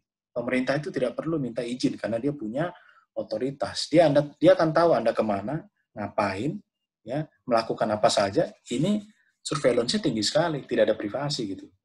Nah, bagi kalangan-kalangan tertentu itu adalah breach di situ. Nah, jadi ini yang harus lihat gitu. Jadi kalau kita lebih jauh lagi ya, ini contohnya nih. Nah, ini contohnya. Kenapa Anda harus ngerti cyber? Jangan sampai ada pihak ketiga bisa masuk, menembus information security, dan mengambil data ini. Nah, ini contohnya. Nanti kalau Anda lihat di personal data protection, data pribadi itu ada dua. Ya. Apakah data pribadi yang cuman ngomongin nama, sosial media, rumah, itu cuman kalau disalahgunakan, cuman kriminal doang gitu. Tapi ada juga data pribadi yang sensitif.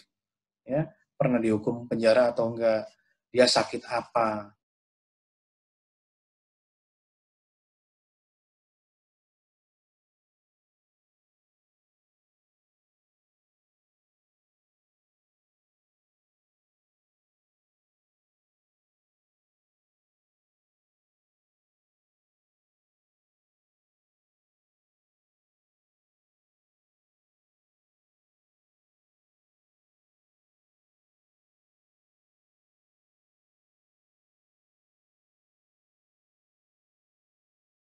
sampai bulan Agustus ya di situ ya. Nah, secara global ya ternyata semenjak GDPR itu pun ada 2016 2017 ya. Ternyata banyak juga yang melanggar nih. Ya, kalau Anda lihat Facebook ya, minta maaf sampai senat ya. Terakhir nih kalau yang demen olahraga nih fitness pal, wah ini banyak banget nih bocor ya. Ini ujung-ujungnya di mana? Di hack. Berarti cyber security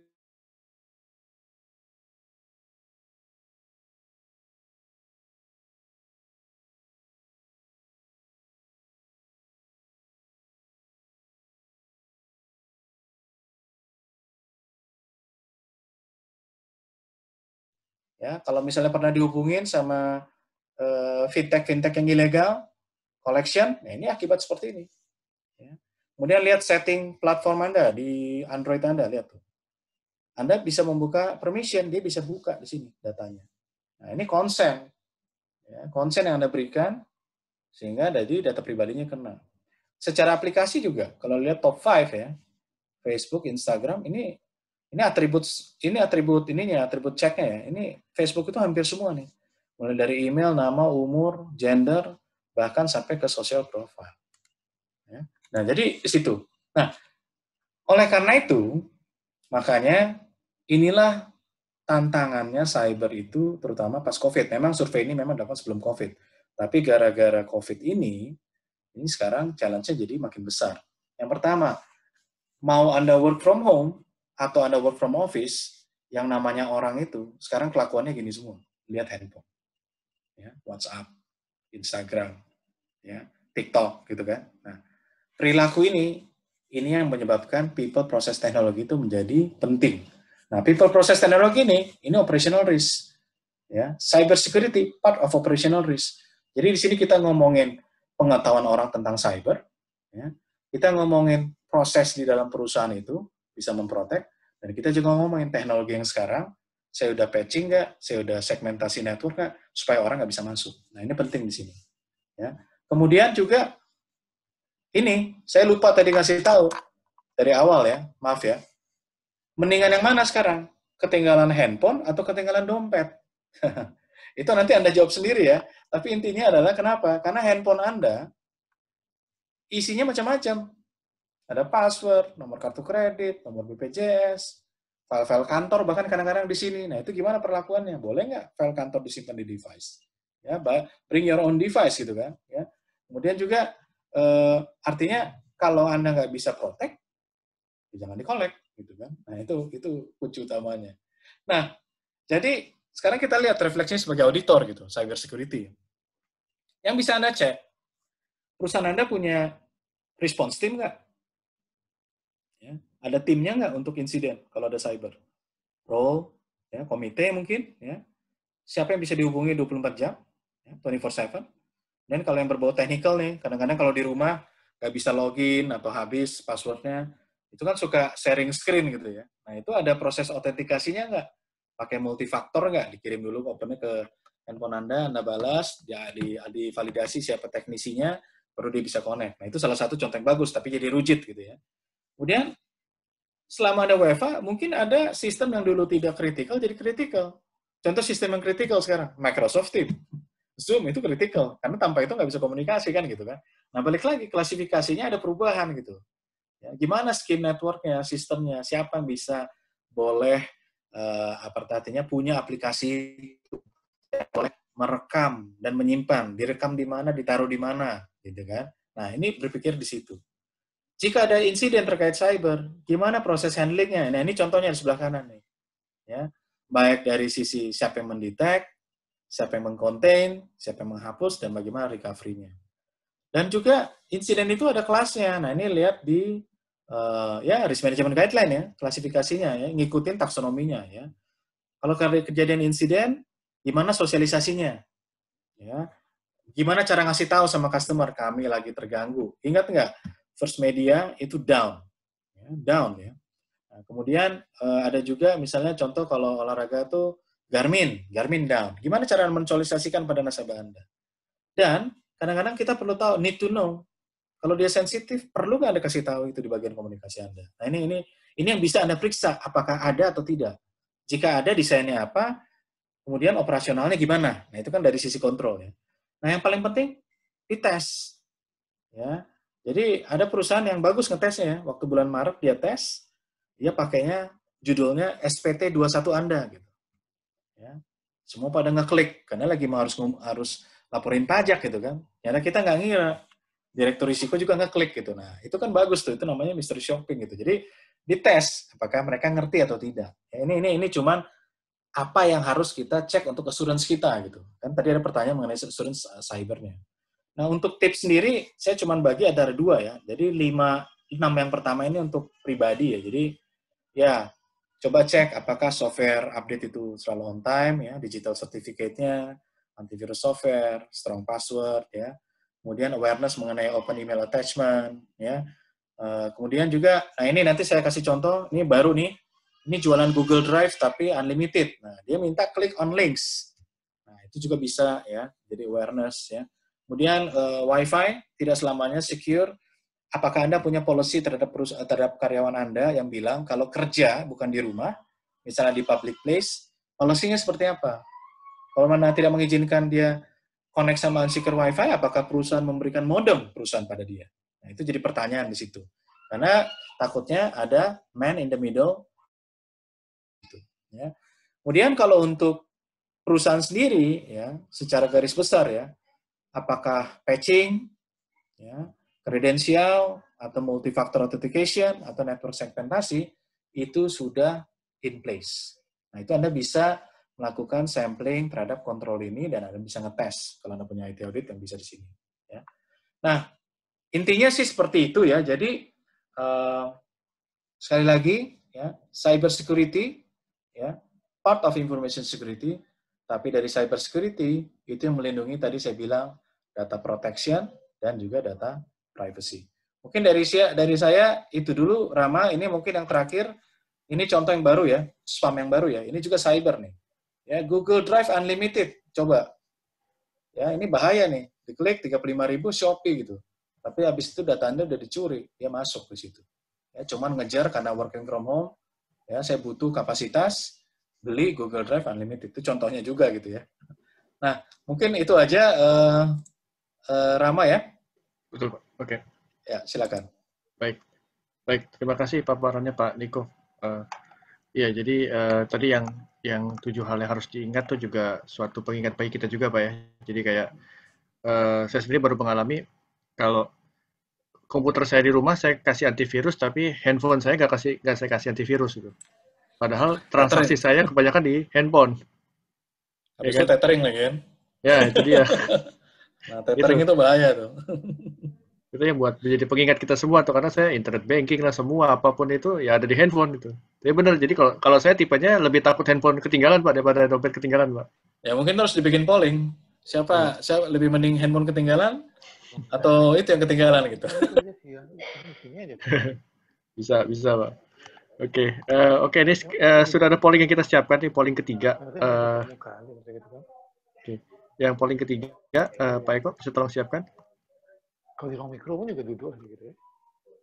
Oke.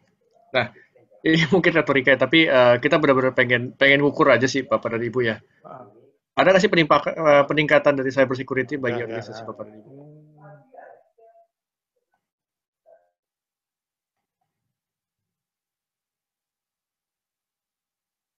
Oke.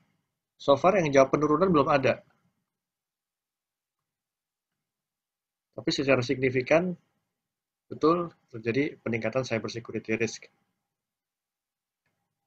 Karena ya perlu kita sadari Bapak dan Ibu ya, mungkin sekarang dengan bring your own device, Bapak dan Ibu bawa komputer dari rumah untuk divalidasi di kantor untuk bisa digunakan, kerja dari rumah, data kantor jadi ada di rumah. Nah, ini sebenarnya akan menjadi solusi atau malah menambah risiko yang tidak terduga gitu. Hal seperti itu, atau Bapak dan Ibu connect VPN dari rumah ke kantor, apakah itu cukup aman? Tadi penggunaan Wi-Fi juga. Oke, sepertinya sudah terbentuk ya Bapak dan Ibu bahwa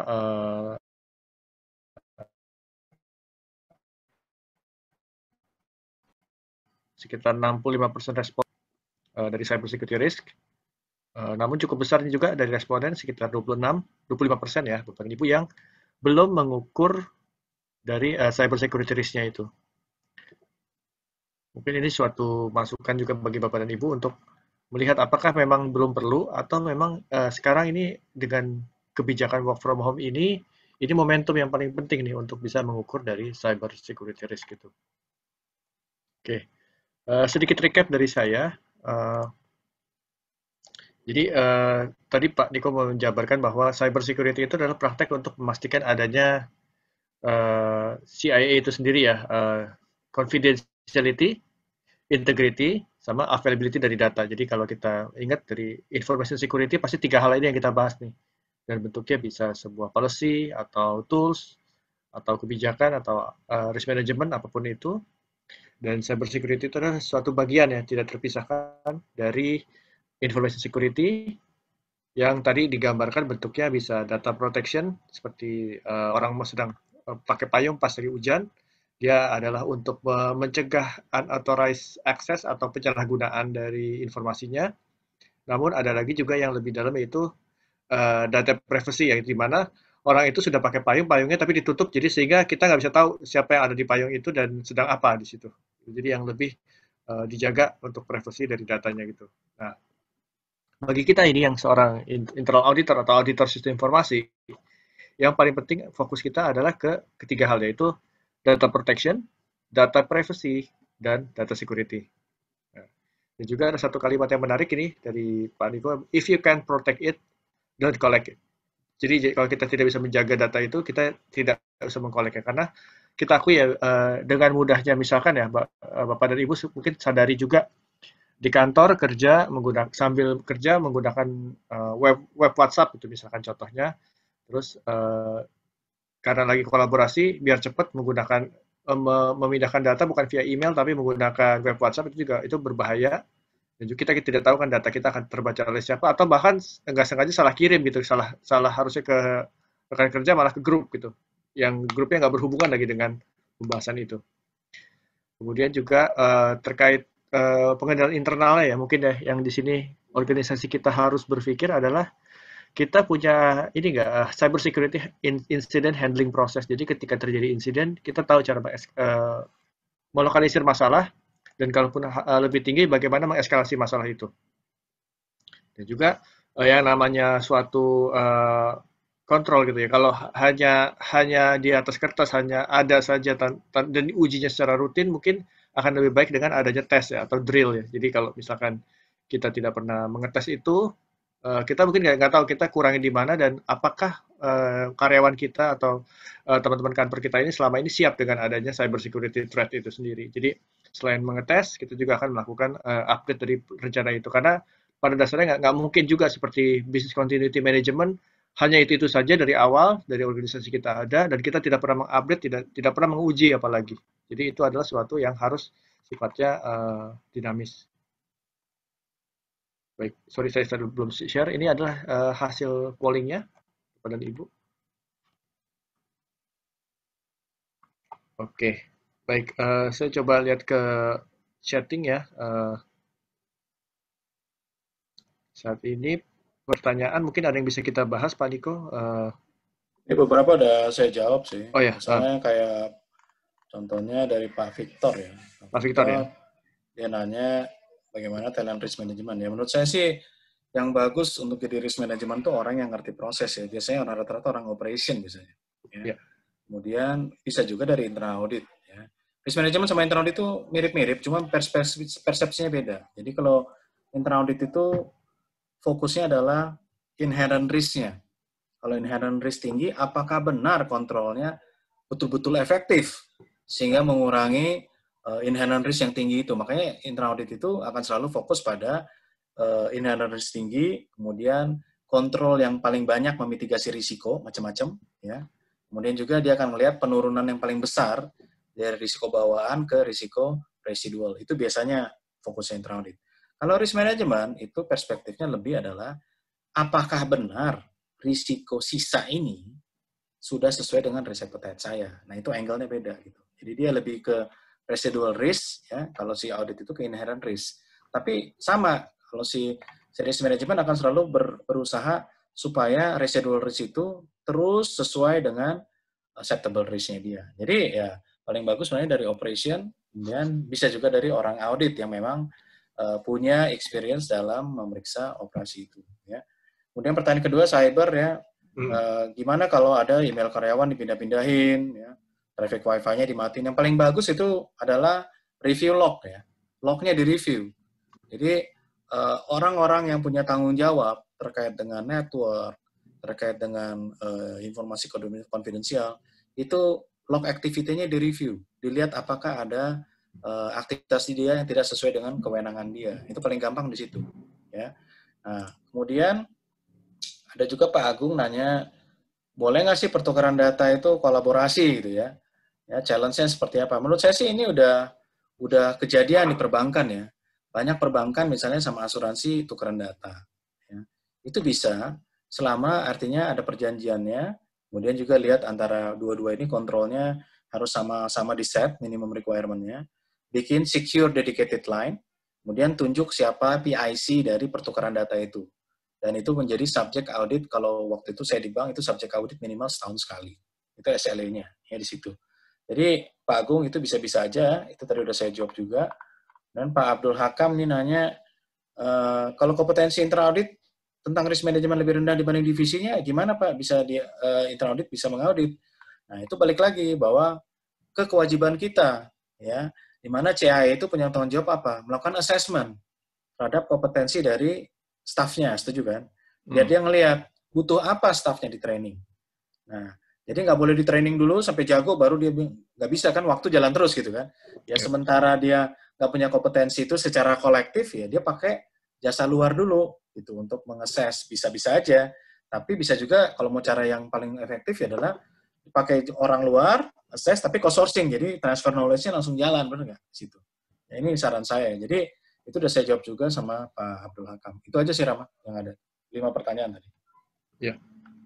Baik, Bapak dan Ibu, kita masih ada waktu, ini masih banyak. Apakah ada pertanyaan lainnya, Bapak dan Ibu, biar kita berdiskusi di sini? Silakan.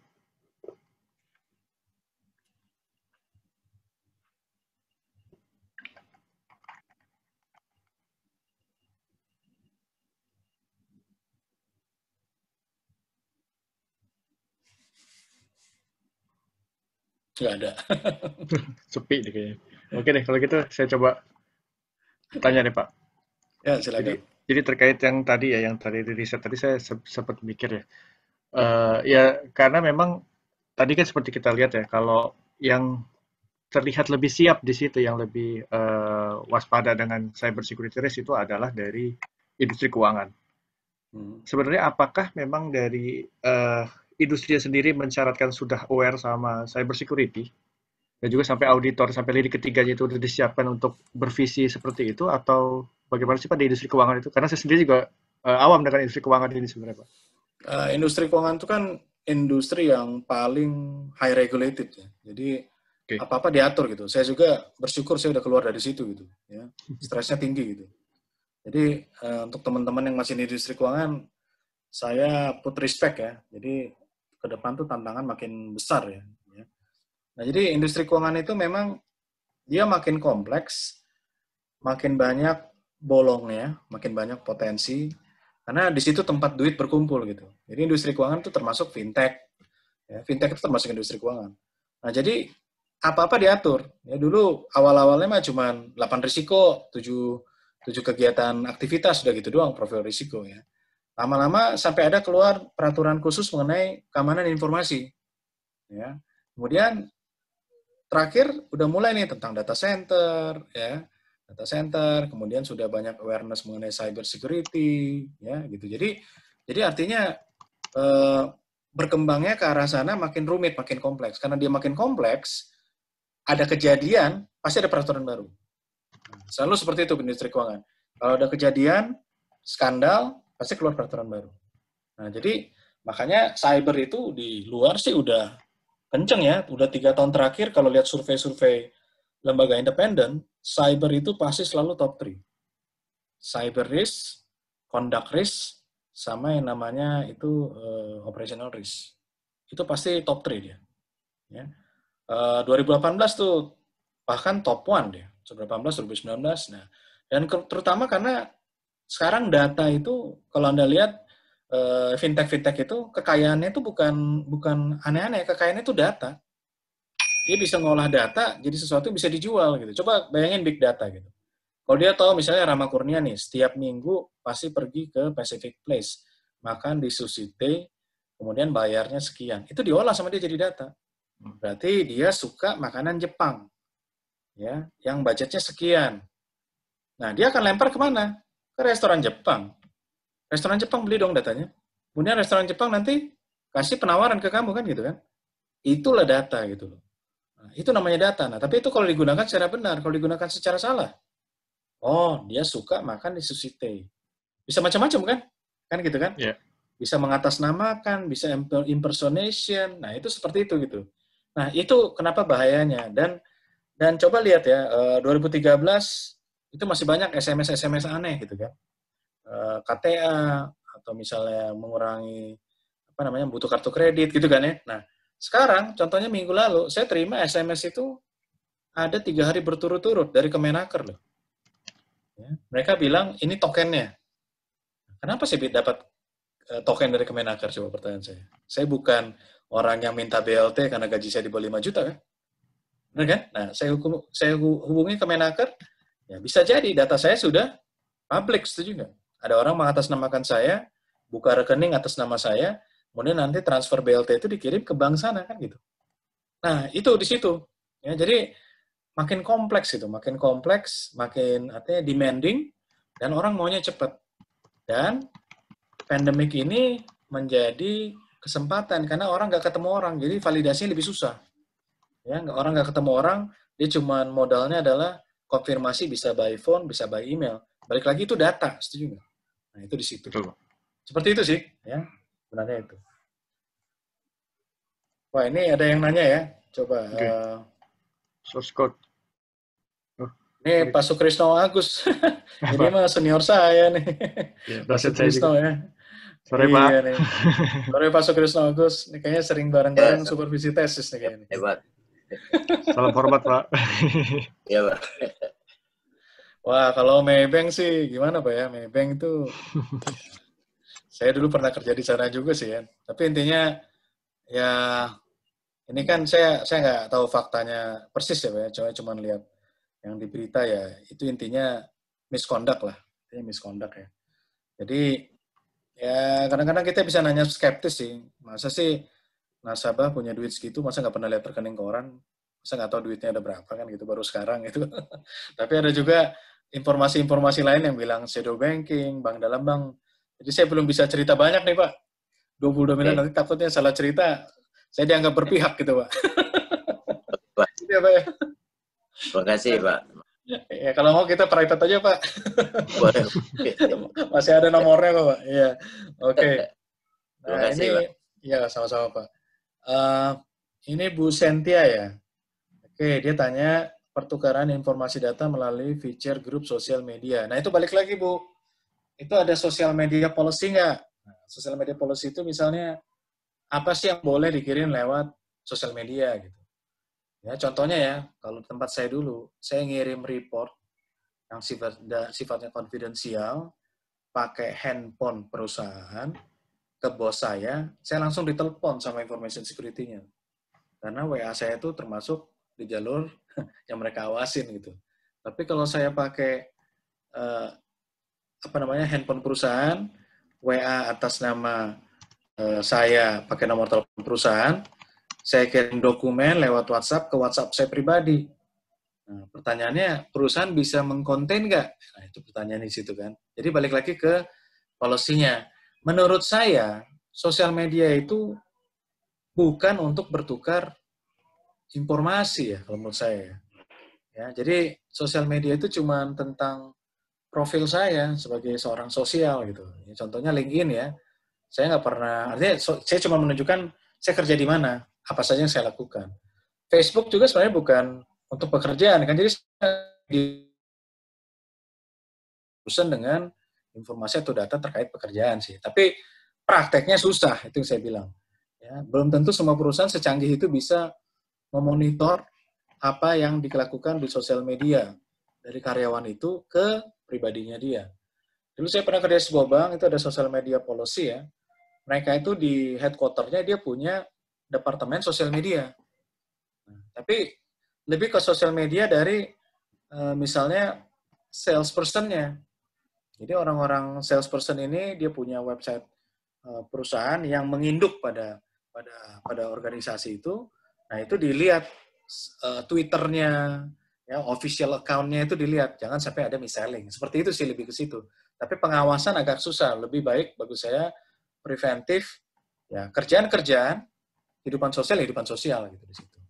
Ya, kebetulan perusahaan saya waktu itu bisa. Saya nggak tahu perusahaan lain. Ya. Kemudian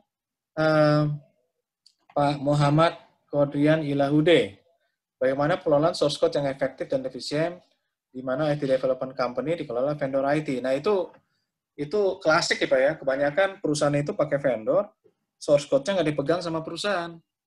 Ya, jika suatu saat ternyata vendornya nggak continued gitu ya, nggak sustain, nah itu masalahnya di situ kan. Jadi yang paling bagus adalah memang harus ada nih Pak perjanjian atau perikatan sama vendor itu, di mana source code itu kita yang manage gitu. Ya, atau gimana staff kita itu bisa, artinya bisa juga menguasai source code itu. Saya punya contoh Pak, ada salah satu perusahaan waktu itu tempat saya kerja juga, itu aplikasi core-nya itu, source code-nya itu perusahaannya udah nggak ada. Nah hidupnya itu tergantung sama 2 orang ini di IT yang ngerti source code itu. Udah bolak-balik hire orang baru di IT untuk belajar source code itu, orangnya selalu keluar. Ya, karena kenapa? Karena source code itu juga tidak menguntungkan bagi exposure dia. Kemudian source code itu juga susah gitu. Nah, jadi baiknya memang kadang-kadang seperti saya bilang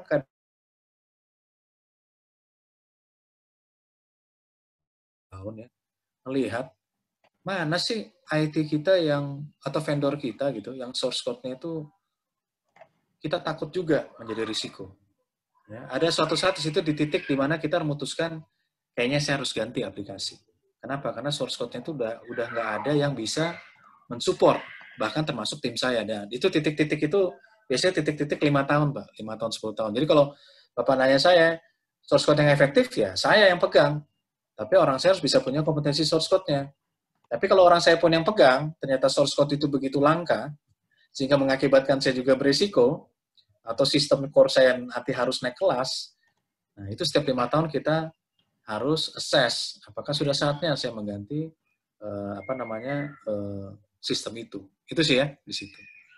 Oke. Wah, ini source code lagi Jemitra ya. Apabila aplikasi kemampuan IT perusahaan, ya kan, IT perusahaan, apakah hal tersebut termasuk risiko operasi karena ketergantungan perusahaan? Jawabannya iya, Pak. Risiko operasional itu people, proses, teknologi, sama eksternal.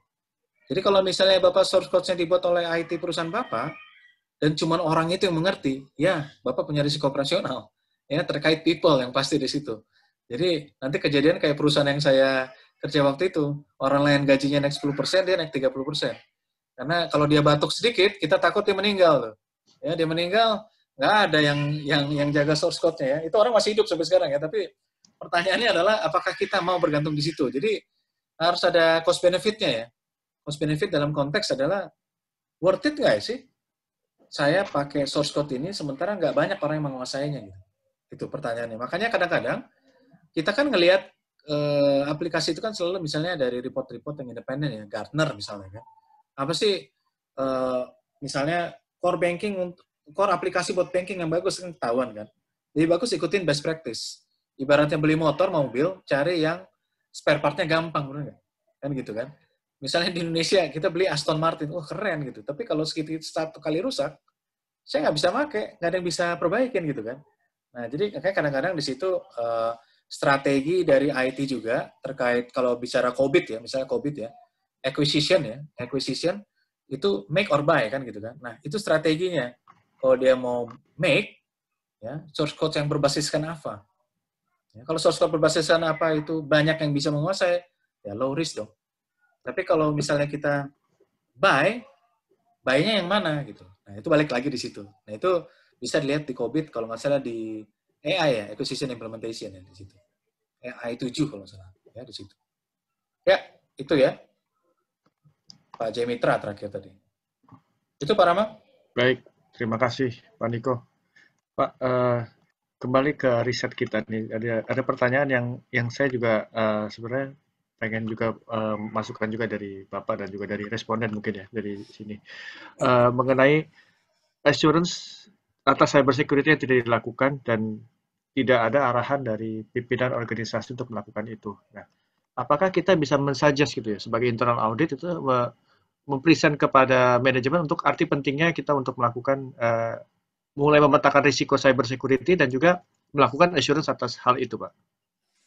Kalau menurut saya ya, karena pandemik ini misalnya adalah suatu hal yang tidak diperkirakan ya. Kalau di istilah risk manajemennya ini black swan. Jadi kemungkinan kejadiannya kecil tapi dampaknya besar gitu. Nah, artinya yang Anda bilang tadi emerging risk gitu. Jadi artinya wah ini pandemik ya, dan kita belum pernah dalam assessment kita sebelumnya merefleksikan adanya risiko ini kan gitu kan. Jadi sah-sah aja kalau misalnya audit atau risk management ya, dia speak up gitu. Ya, dalam opini kami profil ini tidak relevan lagi. Ya, kami mau melakukan update atas profil ini, ya sah-sah aja kenapa enggak gitu kan. Ya kan? Meskipun di profil itu sifatnya misalnya bottom up, semua ngasih tahu risikonya tapi nggak ada risiko cyber security. Kemudian risk management dalam kapasitasnya sebagai CRO bilang, menurut saya cyber risk itu adalah suatu hal yang valid, boleh kita tambahin, kenapa enggak? Tapi justifikasinya apa? Kenapa risk ini emerging dan signifikan? Nah, itu kita garis bawahi kan. Bahwa misalnya contohnya, work from home ternyata 400 karyawan work from home. Tapi VPN-nya cuma ada 100, berarti 300 lagi nggak bisa kerja kan gitu kan. 300 lagi nggak bisa kerja, harus bolak-balik ke kantor. Berarti protokol kesehatan lagi, benar nggak? Ternyata tidak memadai. Misalnya contohnya seperti itu gitu. Ya, cuman dipakai temperatur, kan kita nggak tahu dia ternyata nggak sakit tapi pembawa juga bisa, benar nggak? Iya. Kan? Paling aman ya tetap di rumah, tapi tetap di rumah dia nggak punya alat buat kerja gitu kan. Tetap di rumah dikasih pulsa cuma 250.000 buat tethering, cukup nggak? Pertanyaan kan gitu kan. Nah itu balik lagi ke situ kan. Nah jadi itu bisa dikemas dalam satu studi gitu. Nah itu saya lakukan waktu itu dilakukan oleh perusahaan saya yang sebelumnya AIA ya. Jadi dia ngelakuin itu. Jadi dia punya analisa kenapa semua orang harus di rumah. Meskipun nanti tiba-tiba muncul sebuah ide apakah boleh work from office kan gitu kan untuk fungsi-fungsi yang harus dengan sales. Nah itu harus ada assessment dari risk manajemennya. Apakah memungkinkan kan gitu kan? Nah jadi balik lagi itu emerging risk bisa Anda kemas dalam satu konteks misalnya ya COVID-19 risk gitu macam-macam isinya gitu atau spesifik ke cyber gitu ya kan spesifik ke cyber karena triggernya dari pandemic ini bisa juga. Jadi emerging itu kapan aja bisa kita. Justru menurut saya semakin kita cepat speak up, raise concern, ya itulah that's what we've been paid for gitu. Itu sih, ya. Itu Pak Rama.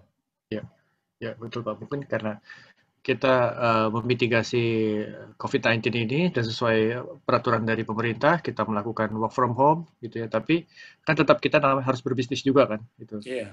Apa kita berbisnis dengan sesuai dengan appetite kita selama ini gitu. Kan? Nah, kalau itu kan pertanyaan bisnisnya, contohnya asuransi nih. Asuransi itu semua jatuh. Ya. Karena asuransi itu bisnisnya face to face. Jadi kalau mau beli asuransi harus ketemu muka, kan gitu kan? Ya. Karena saya harus ketemu muka, saya harus lihat dia sehat atau enggak. Karena kalau dia meninggal saya harus bayar kan gitu kan? Ya kan? Nah jadi kayak itu contohnya OJK kemarin itu juga agak yang kayak Rama bilang dia agak serba salah. Dia akhirnya ngeluarin tuh surat edaran bilang kalian boleh jualan nggak perlu ketemu, tapi harus punya infrastruktur yang A, B, C, D. Itu ada syaratnya tuh. Efeknya apa? Cuma asuransi besar yang bisa. Ya kan? Asuransi kecil nggak bisa. Tapi kalau ditanya sama regulator, mereka akan bilang apa? Ya kan saya bilang, kalau misalnya nggak punya infrastruktur itu, kamu nggak boleh jualan online. Berarti harus jualan face-to-face kan? Nah, kalau mau jualan face-to-face, ikuti protokol kesehatan. Cuman kan nggak lucu, orang sales sama orang customer ngomongnya 5 meter, jaraknya kan nggak mungkin kan? Kan gitu kan? Nah, seperti itu. Jadi, kalau saya lihat bahkan top 5 atau top 10, misalnya asuransi ya, dia sih udah terima. Dia udah terima kalau dia turun. Seperti itu. Dia udah terima, dia turun. Jadi, dia lebih fokus sekarang gimana caranya bisa memanfaatkan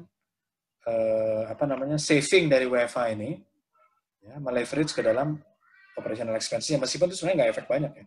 Sebenarnya nggak efek banyak. Orang di rumah itu emang di rumah ya, tapi tetap kan sewa kantor udah dibayar. Betul. Justru efeknya sekarang dari sisi owner ya, kamu udah saya gaji, ya, sewa udah saya bayar, tapi kamu sekarang di rumah, saya juga nggak tahu kamu kerja atau enggak, setuju? Ya kan? Yeah. Akibatnya dari WFH ini, maaf nih, life balance-nya hancur. Ya, tidak ada lagi batasan waktu. Kapan aja bisa meeting, setuju nggak? Iya. Bahkan ada satu perusahaan yang kasihan ya. Kemarin libur panjang kan? Iya. Katanya libur panjang. Tapi dia bilang sama saya nggak enak nih. Hidung saya dekat selalu sama dengan laptop gitu. Ya. Saya selalu hidup dengan laptop, kata dia. Saya selalu dekat dengan laptop karena bos saya bisa nelpon saya kapan aja, kata dia gitu. Nah, jadi itu balik lagi itu life balance juga jadi efek kan di situ kan gitu kan. Betul. Nah, jadi ya sekarang pertanyaannya, ownernya, manajemennya percaya nggak orang itu kerja? Ya. Nah, kan padahal tujuan WFH adalah gimana caranya orang tetap bisa deliver seperti dia kerja di kantor, setuju nggak? Ya kan, logikanya gitu kan. Nah, tapi kan kadang-kadang ada meme-nya kan, what my boss thinks what I'm doing. Dia mikir saya di ruangan gitu kan. Tapi faktanya saya tidur kan, sampai nonton Netflix gitu kan, ngikutin season 1, season 2 gitu kan. Nah, ya itu masalah, itu contohnya ya. Tapi mungkin saya share ya, waktu saya di Amazon dari bulan Juli ya, mereka tuh sudah mulai WFH itu udah dari 5 tahun yang lalu. Okay. Amazon tuh terbentuk AWS ya, 2006. Tapi dia udah seperti ini dari 2009.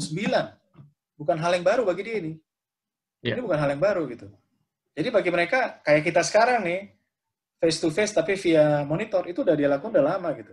Tapi gimana cara dia tahu orang kerja, itu cuma dari deliverable-nya gitu. Jadi dia ngelihat, ya dia bisa deliver ini berarti dia kerja. Gitu. Bahkan dia bisa ngelihat sebuah platform ya, kayak Word gitu.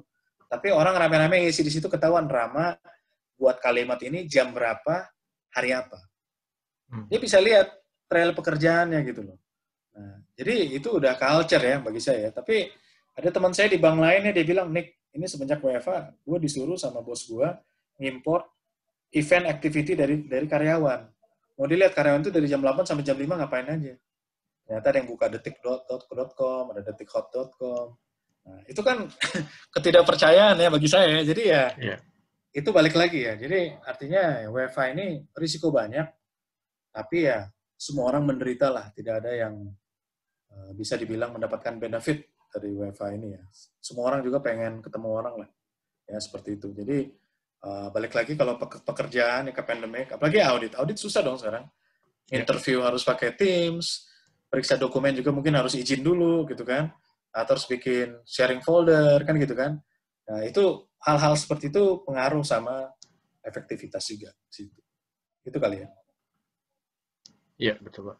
Ya karena kayak tadi Bapak sempat katakan remote auditing gitu, atau kita ngaudit secara jarak jauh ini juga kan nggak semua hal bisa 100% terselesaikan ya. Kayak observasi kita nggak bisa sepenuhnya lakukan. Kalau data mungkin kita bisa pakai repository, pakai cloud sharing gitu sementara. Tapi memang nggak sebisa seperti zaman dulu sebelum pandemi, itu aja sih. Gitu. Ya audit investigasi gimana tuh? Itu lebih lucu kan? Ya, saya udah ngeliat tuh pas bulan 3 tuh, waduh gimana caranya ini. Tetap harus ketemu kan? Mau ketemu, dia nggak mau, itu hak dia dong. Iya. Saya nggak mau Pak ketemu, saya takut ketemu Bapak, habis itu saya kena COVID, saya meninggal, gimana? Kan bisa kan? Hal-hal seperti itu kan, itu bisa dimanfaatkan gitu kan. Bahkan maaf, mungkin ada yang tahu atau enggak ya, di industri keuangan selama COVID ini, banyak banget yayasan yang mengatasnamakan COVID-19. Bantuan untuk COVID-19. Itu waktu saya di asuransi, itu banyak banget kita bisa mendetek anti-money laundering ya, money laundering, percobaan. Nah, jadi bisa opportunity, bisa itu juga gitu. Kalau kita lihat makin banyak, makin kenceng gitu kan. Makanya saya nggak bisa sajikan sini angka dari BSSN ya, itu kalau nggak salah 3 kali lipat lebih banyak serangan itu sekarang. Oke. Ya, di Q3 dibanding Q1. Seperti itu sih. Jadi intensnya lebih tinggi. Seperti itu. Oke. Mungkin itu ya. Oke. Ya. Terima kasih Pak Niko. Bapak dan Ibu, silakan kalau masih ada pertanyaan, masih kita buka. Silakan Bapak dan Ibu, kita bisa berdiskusi di sini. Ini ada pertanyaan dari Pak Erwindo nih kayaknya. Dapatkah kita mempercayakan data kita pada antivirus? Pernah dengar muncul berita mengenai kebocoran data yang bersumber dari antivirus? Ya ini bisa aja Pak, kemungkinan Pak ya. Jadi antivirus ya kita harus assess juga, mungkin pilih dari reputasinya ya. Kaspersky, McAfee kayaknya harusnya lebih oke ya, tapi ya nggak semua antivirus kan berarti wah ini antivirus berarti aman-aman aja, karena ada rumornya bilang yang bikin virus yang bikin antivirus gitu supaya tetap dibeli ya, tapi kan itu rumor ya. Cuman intinya tetap kita harus update patching, minimal kita sudah memberikan evidence bahwa kita sudah melakukan ya apa yang diminta oleh standar. Nah, jika kita sudah membuktikan bahwa kita selalu mengupdate dan tapi kebocoran itu tetap muncul, itu eksternal. Ya, itu suatu hal yang bisa kita pertanggungjawabkan gitu. Tapi kalau ternyata bocor karena antivirus yang nggak update dan tidak kita lakukan, itu beda lagi ranahnya gitu kan. Nah, jadi ya paling mitigasinya ya pilih antivirus yang benar-benar yang reputasinya bagus gitu ya di situ. Itu aja sih. Baik, terima kasih Pak. Ya. Silakan Bapak dan Ibu kalau masih ada pertanyaan. Jika tidak, mungkin kita akhiri ya Pak, 2 sesi pembahasan dari riset ini. Cukup banyak ya hal, ada lagi nih kayaknya. Oke, terima kasih kembali Pak Panda Damanik. Oke, Bapak dan Ibu, akhirnya kita telah menuntaskan pembahasan 2 sesi dari riset kita dan juga banyak insight yang kita sudah dapatkan dari Pak Niko berdasarkan pengalaman beliau dan juga pengetahuan beliau atas pengalaman di internal audit, di risk management, dan juga pengalaman dari cyber security-nya ini. Saya secara pribadi dan mewakili IA Indonesia mengucapkan banyak terima kasih kepada Pak Niko yang sudah bersedia menjadi narasumber kami dan juga membagikan ilmunya yang sangat berharga bagi kita semua ini. Terima kasih. Ya Pak, terima kasih Pak. Oke, terima kasih semuanya. Baik, saya akan kembalikan ke Pak Eko.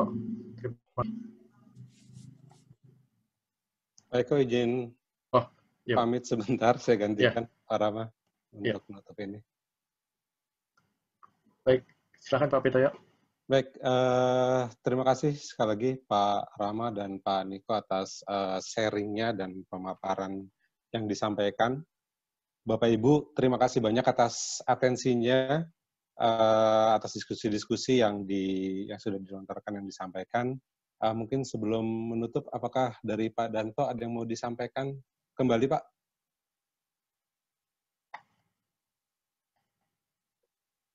Oke, baik. Cukup. Baik, kalau begitu, sekali lagi terima kasih Bapak Ibu. Kami mohon maaf apabila ada hal yang kurang berkenan sepanjang acara kita sore hari ini. Terima kasih banyak atas kehadirannya.